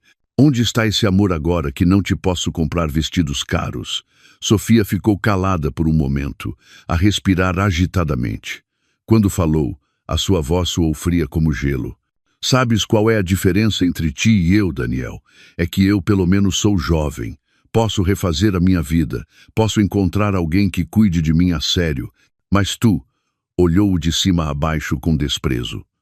«Tu tens 36 anos, não tens nada, e ainda por cima tens um filho a caminho com uma mulher que te odeia. Daniel sentiu como se lhe tivessem cravado um punhal no estômago. Esse filho também é meu. E o que lhe vais dar? Que tipo de pai vai ser com 1.100 euros por mês e a viver numa pensão? As palavras pairaram no ar como fumo tóxico. Daniel aproximou-se da janela e olhou para o pátio interior, onde os pombos procuravam comida entre o lixo. O que estás a dizer, Sofia? Estou a dizer que isto não funciona, que nunca funcionou, que só estávamos juntos porque acreditávamos que éramos ricos e bonitos e especiais. Daniel virou-se para ela. E agora? Agora somos pobres, estamos cansados e odiamo-nos. Sofia aproximou-se da pequena mala, onde guardava sua roupa, e começou a tirar as suas coisas com movimentos mecânicos. O que estás a fazer? Vou-me embora. A minha prima do Porto disse-me que me pode arranjar trabalho no restaurante dela. Vou começar de novo. Daniel observou-a a dobrar a roupa barata, a guardar os poucos objetos pessoais que lhe restavam. Sem as joias, sem os vestidos caros, sem a maquilhagem profissional, Sofia voltara a ser o que sempre fora. Uma rapariga jovem e bonita que procurava uma saída fácil da mediocridade. E eu? Ela olhou-o pela última vez, e nos seus olhos havia uma mistura de pena e alívio. Tu aprenderás a viver contigo mesmo, sem mentiras, sem dinheiro emprestado, sem mulheres que te façam sentir importante. Fechou a mala e pôs a carteira ao ombro. Adeus, Daniel. Espero que encontres uma maneira de ser um bom pai. A porta fechou-se atrás dela com um clique suave. Daniel ficou sozinho no quarto, que cheirava a umidade e a desesperança, a ouvir o eco dos seus passos a afastarem-se pelo corredor. Sentou-se na cama e pegou no telemóvel. Tinha 32 euros na conta bancária. O quarto custava 30 euros por noite. Restava-lhe dinheiro para mais um dia. Marcou o número da sua mãe. Daniel, filho, como estás? A sua voz quebrou ao falar. Mãe, posso ficar em tua casa uns dias? O silêncio do outro lado do telefone durou uma eternidade. Claro, filho, claro que podes. Naquela mesma noite, enquanto Daniel fazia a sua mala num quarto de pensão que cheirava a fracasso, Beatriz jantava tranquilamente no seu novo apartamento de 4 assoalhadas no Restelo. Preparara salmão na chapa com legumes e sentara-se no sofá a rever os últimos relatórios das suas propriedades, enquanto seu bebê se movia suavemente na sua barriga. O Dr. Afonso visitara à tarde para lhe dar as notícias sobre os últimos investimentos. Mais 2 edifícios nas Avenidas Novas tinham sido renovados e alugados a preços justos, mas rentáveis. Os espaços comerciais no Rés do Chão estavam a gerar lucros constantes. A sua carteira de ações crescera 15% no último mês. O seu avô sabia que tinha olho para os negócios. Dissera-lhe o ancião antes de sair. Multiplicou a herança melhor do que ele alguma vez imaginou. Beatriz sorriu, acariciando a barriga. Contratara os melhores assessores financeiros. Estudara cada investimento com cuidado. Modernizara as propriedades familiares com critério. Não havia necessidade de gestos grandiloquentes ou projetos filantrópicos. O seu sucesso media-se em números, em crescimento sustentável, na tranquilidade de saber que o seu filho herdaria algo construído com inteligência e trabalho honesto. Pela primeira vez na sua vida, sentia-se completa. Não precisava de um homem que a validasse. Não precisava de mentiras que a sustentassem. Era uma empresária de sucesso, mãe solteira por opção, dona do seu destino. Em algum lugar da cidade, Daniel carregava uma mala em direção à casa da sua mãe, enfrentando as consequências de ter construído uma vida sobre mentiras. Mas isso já não era problema seu. O seu filho nasceria num mundo onde a verdade, a dignidade e o trabalho inteligente tinham valor. Um mundo que ela construíra com as suas próprias decisões. As luzes de Lisboa estendiam-se como um manto de estrelas desde a janela de Beatriz, enquanto na pensão de Alfama, Daniel guardava os restos de uma vida que construíra sobre mentiras. A casa de Carmen Santos, no bairro de Alvalade, não mudara nada nos últimos 10 anos. As mesmas cortinas de flores desbotadas, o mesmo sofá de pele sintética gretada, a mesma televisão de tubo que ocupava metade da parede da sala. Daniel subiu as escadas estreitas, carregando a sua mala patética, sentindo o peso de 36 anos de fracasso nos ombros. "O teu quarto está como o deixaste", disse Carmen do fundo da escada, com aquela mistura de compaixão e reprovação que só as mães dominam. Mudei os lençóis. Daniel abriu a porta do seu antigo quarto de adolescente. Os pósteres de equipas de futebol continuavam colados nas paredes. A cama de solteiro continuava a ser demasiado pequena para o seu corpo de adulto, e a secretária de Pinho continuava cheia de recordações de uma época em que acreditava que o mundo era seu. Deixou-se cair no colchão e sentiu as molas protestarem sob o seu peso. Era oficial. Voltara ao ponto de partida. Mas desta vez sem juventude, sem sonhos, sem nada, exceto a amargura de saber o que perdera. Carmen apareceu à porta com uma chávena de café com leite, como quando ele tinha 15 anos e ficava em casa a fingir que estava doente para não ir à escola. "Queres falar sobre o que aconteceu?", perguntou, sentando-se na beira da cama. Daniel olhou-a. A sua mãe envelhecera muito nos últimos anos. Tinha 62 anos, o cabelo completamente grisalho, as mãos rugosas de limpar casas alheias durante décadas. Trabalhara como empregada de limpeza para pagar os seus estudos, para que ele pudesse chegar a ser alguém, e era assim que ele lhe pagara. "Não há muito para falar, mãe. Fui um idiota. Acreditei que era algo que não era, e agora estou a pagar as consequências." Carmen suspirou profundamente. "E a Beatriz? Falaste com ela? Para quê? Para lhe suplicar perdão enquanto está grávida de 8 meses? Para lhe pedir dinheiro como se fosse a minha ex-sogra rica? Para lhe pedires perdão, porque é o correto", disse Carmen com firmeza. "E para tentares resolver as coisas com o pai do teu filho." Daniel soltou uma risada amarga. "Mãe, tu viste as revistas? A Beatriz é milionária. Eu vendo seguros por telefone. Não estamos na mesma liga, já nem somos da mesma espécie." Nessa mesma manhã, às 7 em ponto, o telefone de Beatriz tocou com a chamada que esperava há semanas. "Beatriz? Sou a doutora Campos. Acho que chegou o momento. As contrações estão regulares e o colo do útero está a dilatar. É hora de vir para o hospital." Beatriz incorporou-se na cama com uma mistura de nervos e emoção. Depois de 9 meses, finalmente ia conhecer o seu filho. Ligou ao Dr. Afonso, que chegou em 20 minutos para levar ao Hospital da Luz no seu Mercedes preto. "Estás nervosa?", perguntou o ancião enquanto conduzia pelas ruas de Lisboa na madrugada. "Um pouco", admitiu ela, acariciando a barriga, mas também emocionada. "Vai ser só ele e eu contra o mundo, não só vocês os dois. Tens uma família que te quer e tens recursos para lhe dar a melhor vida possível." No hospital, Beatriz foi atendida pela melhor equipa obstétrica de Lisboa. O seu quarto privado tinha vista para o rio, flores frescas que o Dr. Afonso enviara e uma tranquilidade que contrastava dramaticamente com o caos emocional da sua vida há 2 meses. Às 14h32 da tarde, depois de 6 horas de parto, nasceu Nuno Almeida Santos, 5 quilogramas de um menino perfeitamente saudável, com os olhos escuros da mãe e uma cabeleira preta que lhe dava um aspecto de pequeno príncipe. Quando a enfermeira lhe pôs o bebê nos braços, Beatriz sentiu uma emoção tão intensa que as lágrimas lhe correram pelas bochechas sem controlo. Era seu, completamente seu. E nunca mais teria de pedir permissão a ninguém para o proteger, mimar e dar-lhe tudo o que precisasse. "Olá, meu amor", sussurrou-lhe, beijando-lhe a testa diminuta. "Sou a tua mãe e prometo-te que nunca te faltará nada." O doutor Afonso observava de um canto do quarto com os olhos a brilhar de emoção. "Beatriz, pensaste em ligar ao Daniel? Afinal de contas, também é filho dele." Ela levantou o olhar do bebê e olhou-o com uma serenidade que demorara meses a encontrar.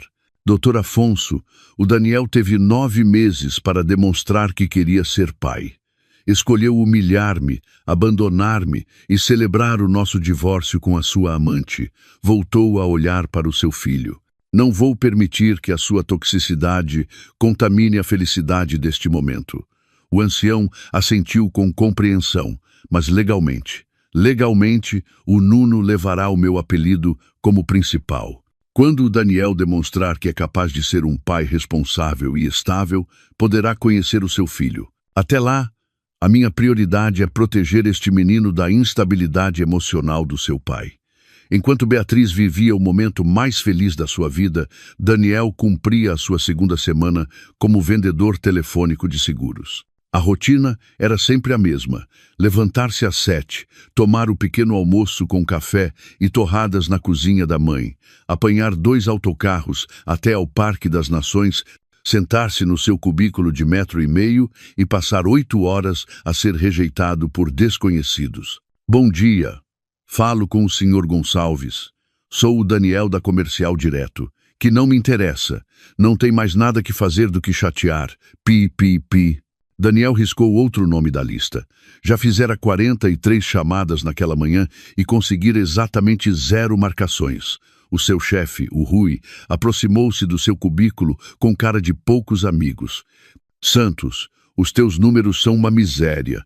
Se não melhorares esta semana, vais para a rua. Eu sei, Rui, estou a tentar. Não me interessa que tentes. Interessa-me que vendas. À hora de almoço, Daniel sentou-se num banco no Parque Tejo com a sua sandes habitual e verificou o telemóvel por hábito. Tinha um WhatsApp do seu irmão Jorge. Opa, acabo de ver no Instagram que a Beatriz teve o miúdo. Chama-se Nuno. É lindo. Não vais vê-lo? A sandes entalou-se-lhe na garganta. O seu filho nascera e ele estava a saber pelo Instagram como um desconhecido qualquer. Ligou imediatamente ao Jorge. Quando foi? Onde está? Ele está bem? Calma, mano. Pelo que vi, correu tudo perfeito. Está no Hospital da Luz. Mas Daniel, Jorge fez uma pausa.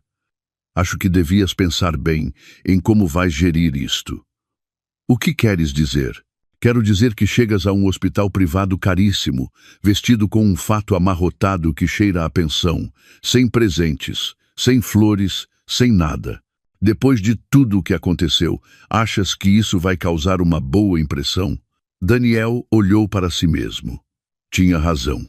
O seu aspecto físico era deplorável, não tinha dinheiro para um presente decente e ainda por cima apareceria como um pedinte a pedir para ver o filho depois de ter estado a celebrar o divórcio com outra mulher. Então, o que faço? Arranja um trabalho melhor, paga um apartamento, demonstra que pode ser um pai estável e depois, com dignidade, pede para ver o teu filho. Daniel desligou o telefone e ficou a olhar para a sandes a meio. O seu irmão tinha razão, mas quanto tempo levaria isso? Meses? Anos? Quando conseguisse estabilizar-se, o seu filho já não seria um bebê. Naquela tarde, terminou o seu turno no escritório e, em vez de ir para casa, apanhou o metro até ao Hospital da Luz. Ficou parado em frente ao edifício durante 1 hora, a ver as famílias felizes a entrar e sair com flores, balões, caras de alegria. Finalmente, aproximou-se do balcão de informações. Desculpe, podia dizer-me em que quarto está a Beatriz Almeida? Ela teve um bebê hoje. A recepcionista olhou com desconfiança. É familiar? Sou o pai do menino. Ela verificou a lista e franziu o sobrolho. Lamento, mas a senhora Almeida deixou instruções específicas de que não são permitidas visitas não autorizadas. Daniel sentiu como se lhe tivessem dado uma bofetada. Não autorizadas? Eu sou o pai. Lamento, senhor. Terá de entrar em contato com ela diretamente. Saiu do hospital humilhado, com a certeza de que perdera o direito de conhecer o seu próprio filho. No metro de volta para Alvalade, olhou-se no reflexo da janela e viu um homem derrotado, com a roupa amarrotada, olheiras profundas e o aspecto de alguém que bateu no fundo. Quando chegou à casa da mãe, Carmen esperava-o na cozinha com o jantar preparado. Como correu o trabalho, filho? Ele nasceu, disse Daniel sem mais explicações. Carmen pousou o prato sobre a mesa e olhou-o com ternura. Foste vê-lo? Não me deixaram passar. A Beatriz pôs o meu nome numa lista negra. A sua mãe sentou-se em frente a ele e pegou-lhe nas mãos.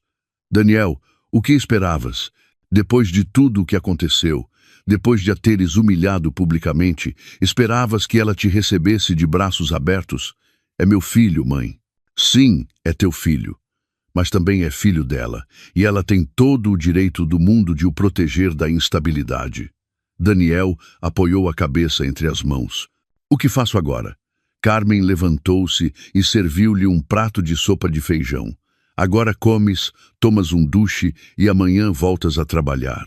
E cada dia trabalhas um pouco mais para demonstrar que pode ser o homem que o teu filho precisa. E se já for demasiado tarde, nunca é demasiado tarde para ser uma pessoa melhor, Daniel. Mas pode ser demasiado tarde para recuperar o que perdeste por tua própria culpa. Naquela noite, enquanto Daniel ficava acordado na sua cama de adolescente, a perguntar-se se voltaria a ver o seu filho, Beatriz dava o peito a Nuno, num quarto privado, cheio de flores e tranquilidade. O bebê agarrava-se com força, mamava com apetite e, de vez em quando, abria os seus olhinhos escuros para olhar para a mãe com aquela intensidade que só os recém-nascidos têm. Vais ter a melhor vida possível, prometeu-lhe em voz baixa. Não vais conhecer a mentira, nem a humilhação, nem a incerteza. Vais crescer a saber que és amado, protegido e que a tua mãe estará sempre aqui para ti. Pela janela, Lisboa brilhava como um manto de estrelas. Em algum lugar daquela cidade, Daniel tentava adormecer numa cama demasiado pequena, com um futuro demasiado incerto, mas naquele quarto de hospital, onde nascia uma nova vida, só havia amor, esperança e a promessa de dias melhores. O bebê adormeceu nos braços da mãe, alheio ao drama que marcara a sua concepção, protegido pelo amor inabalável de uma mulher que aprendera que a verdadeira força vem de dentro. Passaram 6 meses desde o nascimento de Nuno, e Lisboa vivia um daqueles setembros dourados que fazem a cidade brilhar como uma joia mediterrânea. As folhas das árvores começavam a mudar de cor, e no Jardim da Estrela, Beatriz empurrava o carrinho do seu filho enquanto desfrutava do sol matinal. Nuno já tinha aquele sorriso que derrete corações e uns olhinhos curiosos que se fixavam em tudo o que se movia à sua volta. Aos 6 meses, era um bebê saudável, feliz, que dormia bem e comia melhor. Beatriz encontrara na maternidade uma plenitude que jamais experimentara. A sua nova rotina era perfeita. De manhã, passeava com Nuno. À tarde, trabalhava a partir de casa, a rever investimentos e propriedades enquanto ele dormia a sesta.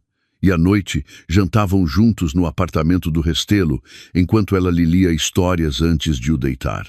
Não voltara a saber nada de Daniel diretamente, embora o doutor Afonso lhe tivesse contado que continuava a trabalhar como comercial telefônico e a viver em casa da mãe.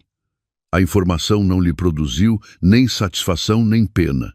Simplesmente não era problema seu. Naquela manhã, enquanto Nuno dormia placidamente no seu carrinho à sombra de um pinheiro, Beatriz recebeu uma chamada inesperada. Beatriz, é a Carmen, a mãe do Daniel. Beatriz sentiu um arrepio. Passaram quase 8 meses sem falar com a sua ex-sogra. Olá, Carmen. Como está? Bem, filha. Ouve, desculpa ligar-te assim, mas preciso de falar contigo. É sobre o Daniel e o menino. Beatriz olhou para Nuno, que dormia com aquela paz absoluta que só os bebés têm. Estou a ouvir. O Daniel mudou, Beatriz. Sei que isto pode soar a conversa de mãe, mas digo-o a sério. Deixou de beber, trabalha 12 horas por dia, está a poupar cada cêntimo e à noite. A voz de Carmen quebrou ligeiramente. À noite, senta-se a ver fotos do menino na internet e chora. Beatriz respirou profundamente.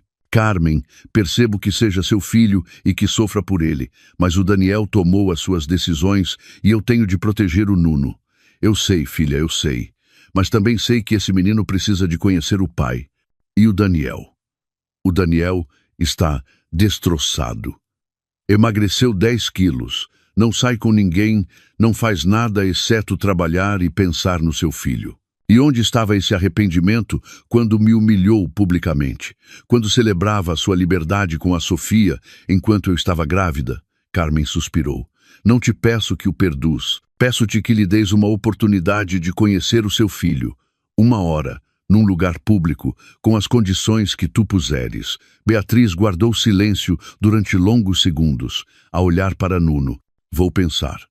Nessa mesma tarde, Daniel regressava à casa da mãe depois de mais um dia esgotante no escritório. Os seus números tinham melhorado consideravelmente nos últimos meses. O desespero tornara-o um vendedor persistente e a necessidade de dinheiro tornara-o implacável com as rejeições. Poupou 3.000 euros em 6 meses, a viver como um monge e a gastar apenas no essencial. Cada euro que não gastava em si mesmo era um euro que poderia precisar para o seu filho no futuro. Carmen esperava-o na cozinha com uma expressão que Daniel conhecia bem. A cara de temos de falar. Liguei a Beatriz, disse-me rodeou. Daniel ficou paralisado, com o casaco a meio. O quê? Pedi-lhe que te deixasse ver o menino. Mãe. Daniel deixou-se cair numa cadeira. Não tinhas o direito de fazer isso. Tenho direito como avó e tu tens direito como pai, por muito mau pai que tenha sido até agora. Daniel levou as mãos à cabeça. O que é que ela te disse? Que ia pensar?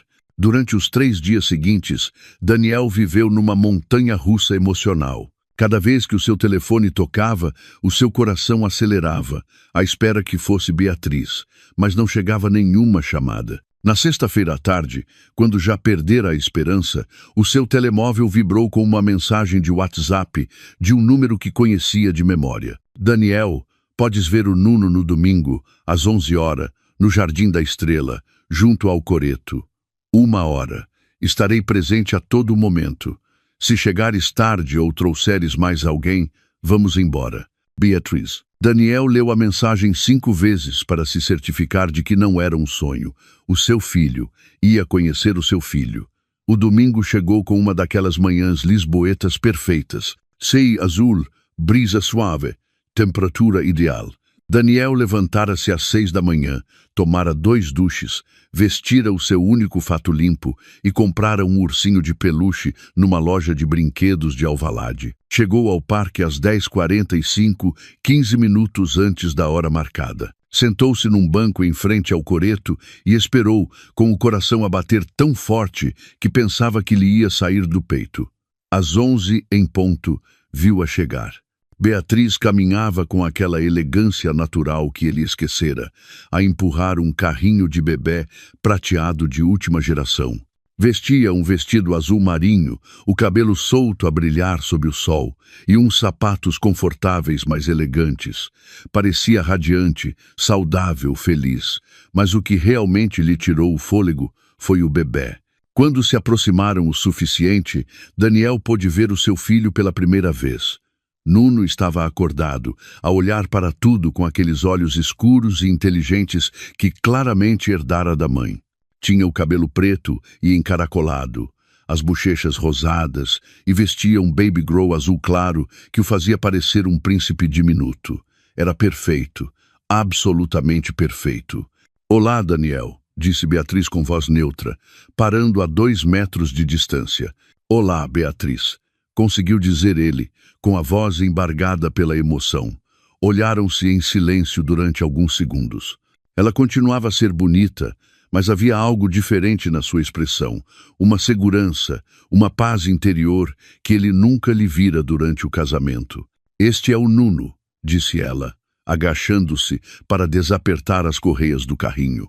Pegou no bebê ao colo e aproximou-se um passo mais de Daniel, mas mantendo a distância de segurança. Nuno, este senhor é o teu papá. Daniel sentiu os olhos encherem-se de lágrimas. O seu filho olhava-o com curiosidade, sem medo, como só os bebés conseguem fazer. Tinha a sua mesma forma de nariz, mas os olhos e o sorriso eram completamente de Beatriz. Posso tocar-lhe? Perguntou com a voz embargada. Beatriz hesitou por um momento, depois assentiu. Podes dar-lhe a mão. Daniel estendeu o seu dedo indicador para a mãozinha do bebê. Nuno, com aquele instinto natural das crianças pequenas, fechou os seus dedos diminutos à volta do dedo do pai. Foi como se uma corrente elétrica lhe percorresse todo o corpo. Era o seu filho, o seu sangue, a sua família. As lágrimas começaram a rolar-lhe pelas bochechas sem controlo. É lindo, murmurou. É perfeito. Sim, é, respondeu Beatriz com orgulho maternal. Sentaram-se no banco, com Beatriz a segurar Nuno entre eles. Daniel tirou o ursinho de peluche que comprara. Trouxe-lhe isto, disse timidamente. Beatriz examinou o brinquedo. Era simples, barato, mas estava limpo e parecia seguro. Obrigada, disse, dando-o a Nuno, que o levou imediatamente à boca. Como está ele? Dorme bem? Come bem? Esteve doente? As perguntas saíam atropeladamente da boca de Daniel. Beatriz respondeu com paciência, contando-lhe sobre as vacinas, os horários das refeições, os primeiros sorrisos, os pequenos progressos diários do seu filho. E tu? Perguntou finalmente. Como estás? Beatriz olhou diretamente nos olhos. Estou bem, Daniel. Muito bem. Sou feliz. Fico contente, disse ele. E surpreendentemente dizia-o a sério. Estás radiante. E tu? A tua mãe diz-me que mudaste. Daniel olhou para o seu filho, que agora brincava com o ursinho. Tive de mudar. Não tinha opção. Levantou o olhar para ela. Beatriz, sei que não tenho o direito de te pedir nada. Sei que agi da pior maneira possível, mas a sua voz quebrou. Por favor, não me afastes dele para sempre. Beatriz acariciou a cabecinha de Nuno com movimentos suaves. Daniel, não te vou afastar do teu filho, mas também não vou permitir que a tua instabilidade o afete. Se queres fazer parte da vida dele, tens de demonstrar que podes ser um pai responsável e estável. O que tenho de fazer? Conseguir um trabalho melhor, arranjar um apartamento próprio, demonstrar que consegues manter uma rotina, uma estabilidade econômica e emocional. Olhou-o com seriedade e, acima de tudo, demonstrar que o Nuno é a tua prioridade, não a tua culpa ou a tua penitência. Daniel assentiu desesperadamente. Eu farei. Prometo-te que farei. Não me prometas nada a mim, Daniel. Promete-lhe a ele. Nuno começara a fazer aqueles barulhinhos adoráveis que os bebés fazem quando querem atenção. Beatriz levantou-o e pô-lo contra o seu ombro, acariciando-lhe as costas com movimentos experientes. Ele está a ficar nervoso. É hora de ir. Daniel sentiu pânico. Quando poderei voltar a vê-lo? Quando demonstrares que pode ser o pai que ele precisa. Beatriz levantou-se e colocou Nuno de novo no carrinho. Daniel ficou sentado no banco, a vê-los afastarem-se. Antes de desaparecer por entre as árvores, Beatriz virou-se e disse-lhe, Daniel, ele precisa de um pai, não de um homem que se compadece de si mesmo. Pensa nisso. Quando se foram embora, Daniel ficou sozinho no parque durante horas, a olhar para o ursinho de peluche que Nuno deixara cair no banco. Pela primeira vez na sua vida, tinha um propósito real. Não se tratava de dinheiro, de sucesso, de impressionar ninguém. Tratava-se de ser o homem que o seu filho precisava que ele fosse. E pela primeira vez em meses, Daniel sentiu algo parecido com esperança. O sol pôs-se sobre Lisboa enquanto Daniel caminhava de volta para a casa da mãe, carregando não só um ursinho de peluche, mas também a responsabilidade mais importante da sua vida, demonstrar que podia ser melhor do que fora. Passara um ano desde aquele primeiro encontro no Jardim da Estrela, e Daniel acordava todas as manhãs às 6 no seu pequeno apartamento em Alvalade. Não era luxuoso um T2 num prédio sem elevador, mas era seu. Conseguira-o depois de 10 meses a trabalhar como representante comercial numa empresa de material de construção, onde a sua experiência prévia no setor imobiliário finalmente servira para algo útil. Tomou um duche, barbeou-se com cuidado e vestiu o fato cinzento que comprara nos saldos do El Corte Inglês. Hoje era sábado, o que significava que às 10 da manhã iria buscar Nuno para passar o dia com ele.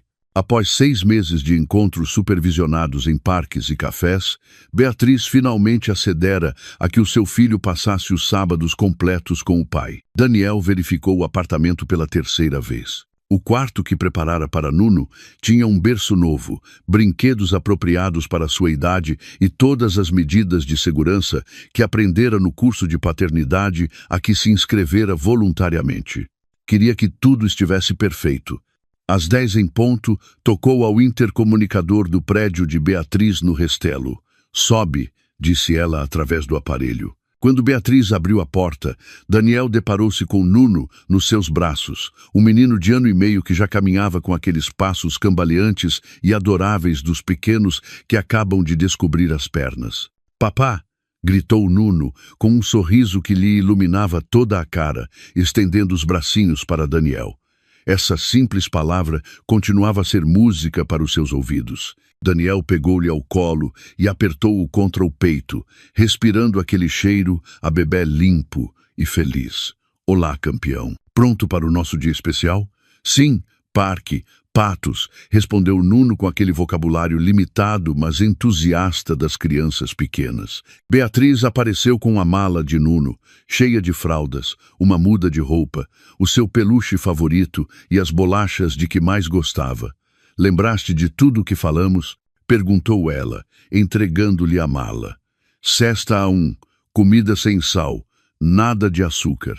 E se ele ficar nervoso, o peluche azul", recitou Daniel, como se fosse um estudante que aprendera a lição de cor. Beatriz sorriu, e pela primeira vez em muito tempo foi um sorriso genuíno dirigido a ele. "Muito bem. A que horas o trazes?" "Às 8, como sempre." Nos últimos meses, desenvolveram uma rotina eficiente e cordial. Não eram amigos, mas também não eram inimigos. Eram 2 adultos que aprenderam a trabalhar juntos pelo bem do seu filho. Daniel dirigiu-se ao Parque Florestal de Monsanto com Nuno na cadeirinha do carro que comprara em segunda mão. Era um Seat Leon, de 2015, nada luxuoso, mas seguro e fiável. Vendera todos os seus fatos caros para conseguir o dinheiro da entrada, mas valia a pena pela cara de felicidade de Nuno cada vez que viam o carro. No parque, Nuno corria entre as árvores com aquela energia inesgotável que só as crianças pequenas têm. Daniel seguia-o de perto, vigiando cada passo, cada queda, cada momento de exploração. "Papá, olha! Cão!", gritou Nuno, apontando para um Golden Retriever que brincava com outras crianças. "Sim, é um cão muito bonito. Queres ir vê-lo?" Aproximaram-se do dono do cão, um homem mais velho que permitiu a Nuno acariciar o animal. A cara de fascínio do seu filho ao tocar no pelo suave do cão foi um daqueles momentos que Daniel sabia que recordaria para sempre. À 1 em ponto, voltaram ao apartamento para a cesta de Nuno. Daniel aprendera que os horários das crianças pequenas eram sagrados e que respeitá-los era a diferença entre um dia feliz e uma catástrofe. Enquanto Nuno dormia no seu berço, Daniel preparou o almoço. Frango grelhado cortado em pedacinhos, legumes cozidos sem sal e pedaços de fruta madura. Nada do outro mundo, mas preparado com o amor de um pai que aprendera que cuidar de um filho requeria atenção a 1000 pequenos detalhes. À tarde, foram ao jardim zoológico. Nuno ficou tão emocionado a ver os elefantes que se pôs a bater palmas e a gritar de alegria. Daniel comprou-lhe um balão em forma de girafa. Não por ser caro ou impressionante, mas porque sabia que o faria feliz. "Estás a divertir-te, campeão?", perguntou-lhe enquanto lanchavam num banco do zoo. "Sim, papá. Gosto de estar contigo", respondeu Nuno, sujando a cara com o iogurte que estava a comer. Daniel sentiu o peito encher-se de uma emoção que não tinha nome. Não era a satisfação profissional de fechar um negócio importante, nem a excitação superficial de comprar algo caro. Era algo muito mais profundo. A felicidade pura de saber que estava a fazer algo que realmente importava. Às 8 em ponto, estavam de volta à casa de Beatriz. Nuno estava cansado, mas feliz, a contar à mãe, com o seu vocabulário de criança pequena, todas as aventuras do dia. "Como correu?", perguntou Beatriz enquanto Daniel lhe devolvia a mala. "Perfeito. Comeu bem, dormiu a cesta completa, e acho que os elefantes foram o momento favorito do dia." Beatriz pegou em Nuno ao colo e limpou-lhe os restos de chocolate que tinha na cara. Portaste-te bem com o papá? Sim, o papá levou-me a ver elefantes e cães e comprou-me um balão, respondeu Nuno com entusiasmo. Beatriz olhou para Daniel com uma expressão que ele não soube interpretar. Daniel, tens um momento? Gostaria de falar contigo. Ele assentiu, sentindo de repente os nervos de um adolescente que vai ser repreendido. Beatriz levou Nuno para o seu quarto e pôs uns desenhos animados na televisão para o manter ocupado. Depois voltou à sala, onde Daniel a esperava de pé, como se estivesse numa entrevista de trabalho. Senta-te, por favor, disse ela, acomodando-se no sofá. Daniel sentou-se na outra ponta, mantendo a distância. Fiz alguma coisa de mal? Não, respondeu ela com calma. Pelo contrário, fizeste tudo bem. Por isso quero falar contigo. Beatriz levantou-se e foi até a janela que dava para o jardim do prédio. Vestia um vestido verde simples e tinha o cabelo apanhado num rabo de cavalo baixo. Parecia tranquila, serena, como sempre nos últimos meses. Daniel, há 18 meses que o Nuno nasceu, e em todo este tempo demonstraste que pode ser um bom pai. Daniel sentiu uma mistura de alívio e orgulho. Tentei fazer o meu melhor. E conseguiste. Virou-se para ele. O Nuno adora-te. Fala de ti durante a semana. Pergunta quando te vai ver. Fica todo entusiasmado sempre que sabe que vai passar o dia contigo. Ele é a coisa mais importante da minha vida, disse Daniel com sinceridade absoluta. Eu sei, e por isso tenho andado a pensar. Acho que é hora de formalizar as visitas, de estabelecer um regime de guarda partilhada real. Daniel ficou sem palavras durante alguns segundos. A sério? Sim, mas com condições claras. Fins de semana alternados, metade das férias e um dia durante a semana, se o teu horário de trabalho o permitir. Daniel sentiu o coração acelerar. Beatriz, eu não sei como te agradecer. Não me agradeças a mim. Agradece a ti mesmo, por teres mudado de verdade. Sentou-se de novo no sofá, mas desta vez um pouco mais perto dele. Daniel, sei que passamos muito mal. Sei que nos magoamos de maneiras que provavelmente nunca vamos esquecer completamente. Mas o Nuno precisa de ter os seus 2 pais na sua vida. E nós? Perguntou ele. Achas que algum dia poderemos? Não sei. Ser amigos. Beatriz refletiu durante longos segundos. Acho que podemos ser algo melhor do que amigos. Podemos ser bons pais juntos. Podemos respeitar o que cada um contribui para a vida do Nuno. Podemos ser adultos civilizados que colocam o bem-estar do seu filho acima dos seus próprios egos. Daniel assentiu. Parece-me perfeito. Mas Daniel, acrescentou ela com seriedade, isto não é uma segunda oportunidade para nós como casal. Esse capítulo encerrou-se para sempre. O que estamos a construir agora é algo completamente diferente. Eu entendo, respondeu ele, e prometo-te que nunca vou confundir uma coisa com a outra. Beatriz sorriu, e pela primeira vez em quase 2 anos foi um sorriso que incluía carinho genuíno. Então, acho que nos vamos dar bem. Do quarto veio a voz de Nuno a gritar. Mamã, papá, venham. Olharam-se e riram-se ao mesmo tempo. Acho que o chefe nos está a chamar, disse Daniel. Acho que sim.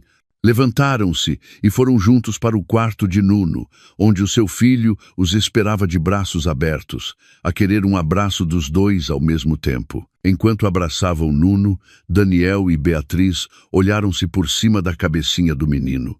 Não havia romance naquele olhar, não havia possibilidade de reconciliação amorosa, mas havia algo talvez mais valioso. Respeito mútuo, gratidão pelo filho que criaram juntos e a promessa silenciosa de que poriam sempre o bem-estar de Nuno acima de tudo o resto.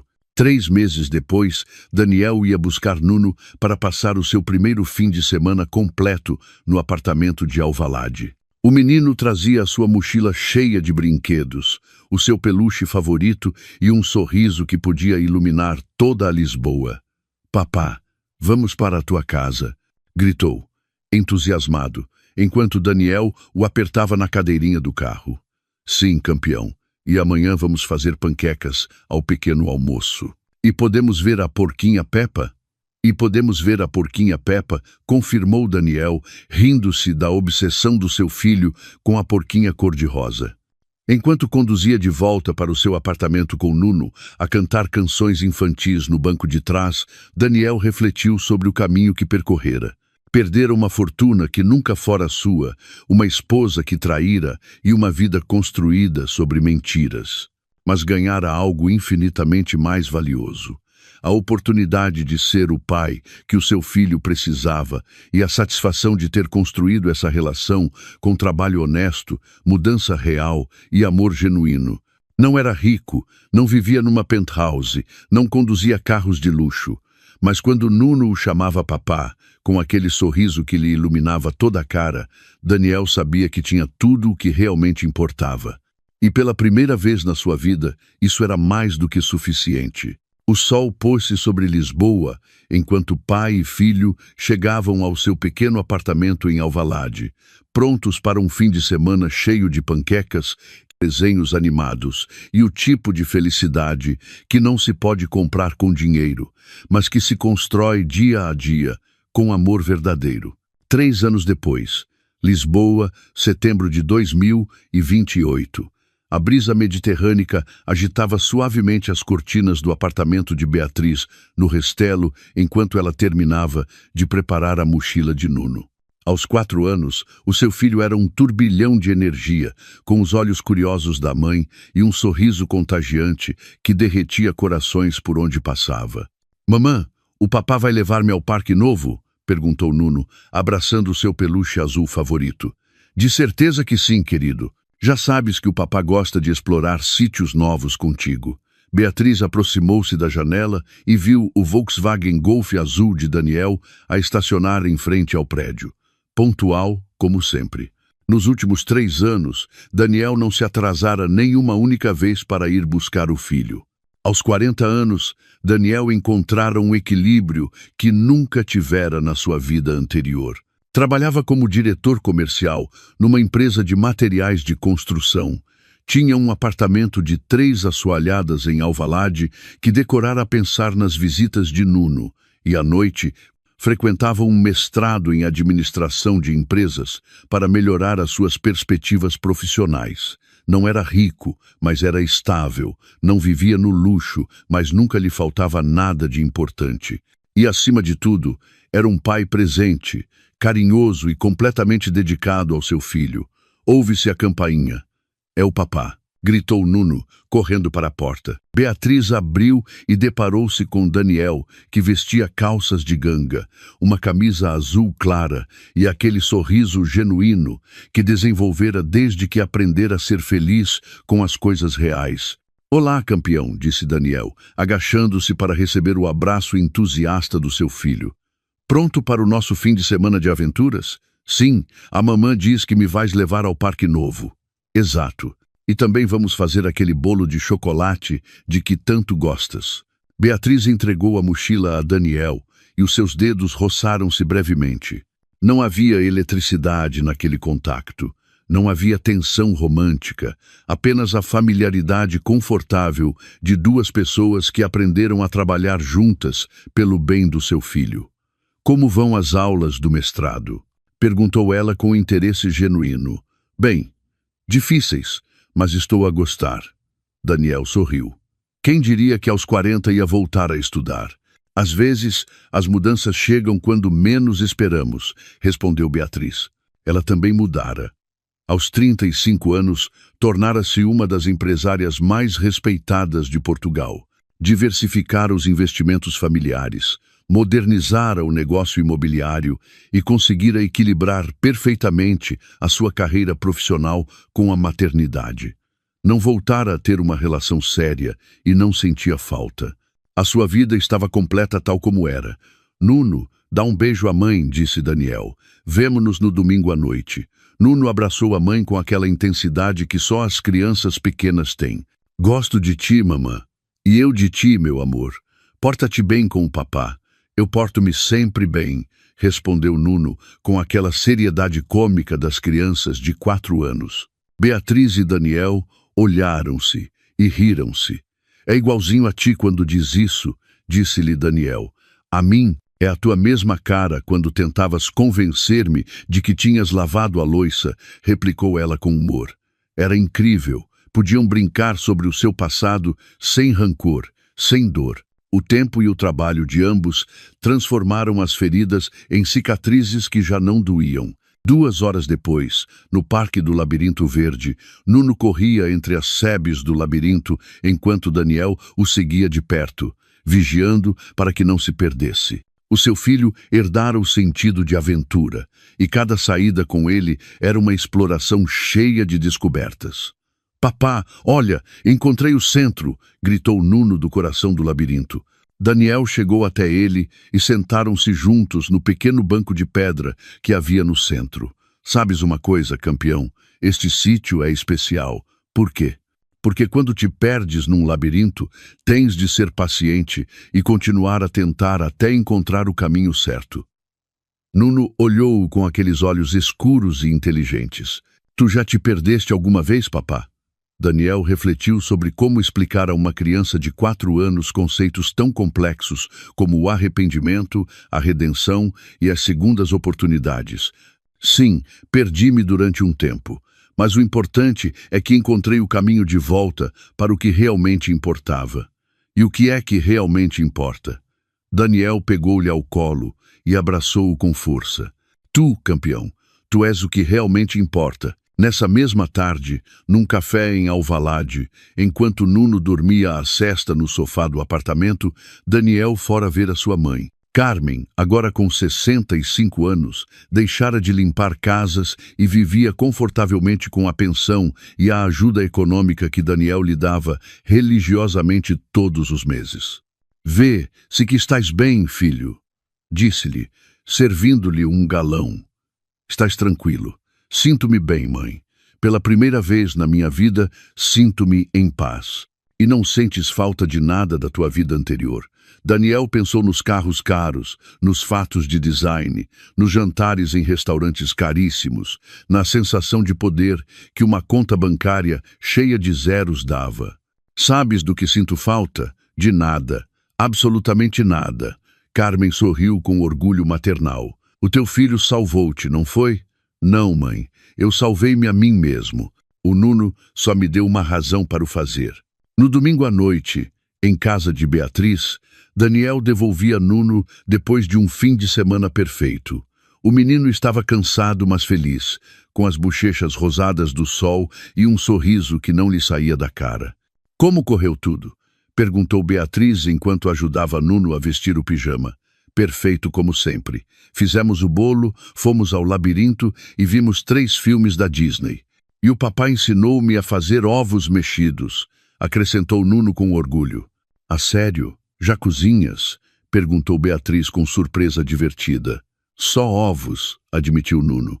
Mas o papá diz que quando eu for maior, vai ensinar-me a fazer arroz de marisco. Beatriz olhou para Daniel com uma expressão que ele não via há anos. Gratidão pura. Obrigada, disse-lhe em voz baixa. Por quê? Por seres o pai que ele precisava. Por teres mudado de verdade. Por demonstrares que as pessoas podem ser melhores do que eram. Daniel sentiu um nó na garganta. Beatriz, não digas nada, interrompeu ela suavemente. Apenas, obrigada. 1 hora depois, a caminho de casa, Daniel conduzia pelas ruas de Lisboa enquanto refletia sobre a estranha reviravolta que a sua vida dera. Há 4 anos, fora um homem rico, casado, bem-sucedido na aparência. Também fora um mentiroso, um traidor, um mau marido e um pai ausente. Agora tinha menos dinheiro. Vivia num apartamento mais pequeno e trabalhava muito mais por muito menos reconhecimento social. Mas também tinha o amor incondicional do seu filho, o respeito da sua ex-mulher, a tranquilidade de uma vida construída sobre bases sólidas e a satisfação de ter conquistado cada coisa que possuía. O seu telemóvel vibrou com um WhatsApp. Era uma foto que Beatriz acabara de lhe enviar. Nuno a dormir na sua cama, a abraçar o ursinho de peluche que Daniel lhe oferecera naquele primeiro encontro no Jardim da Estrela.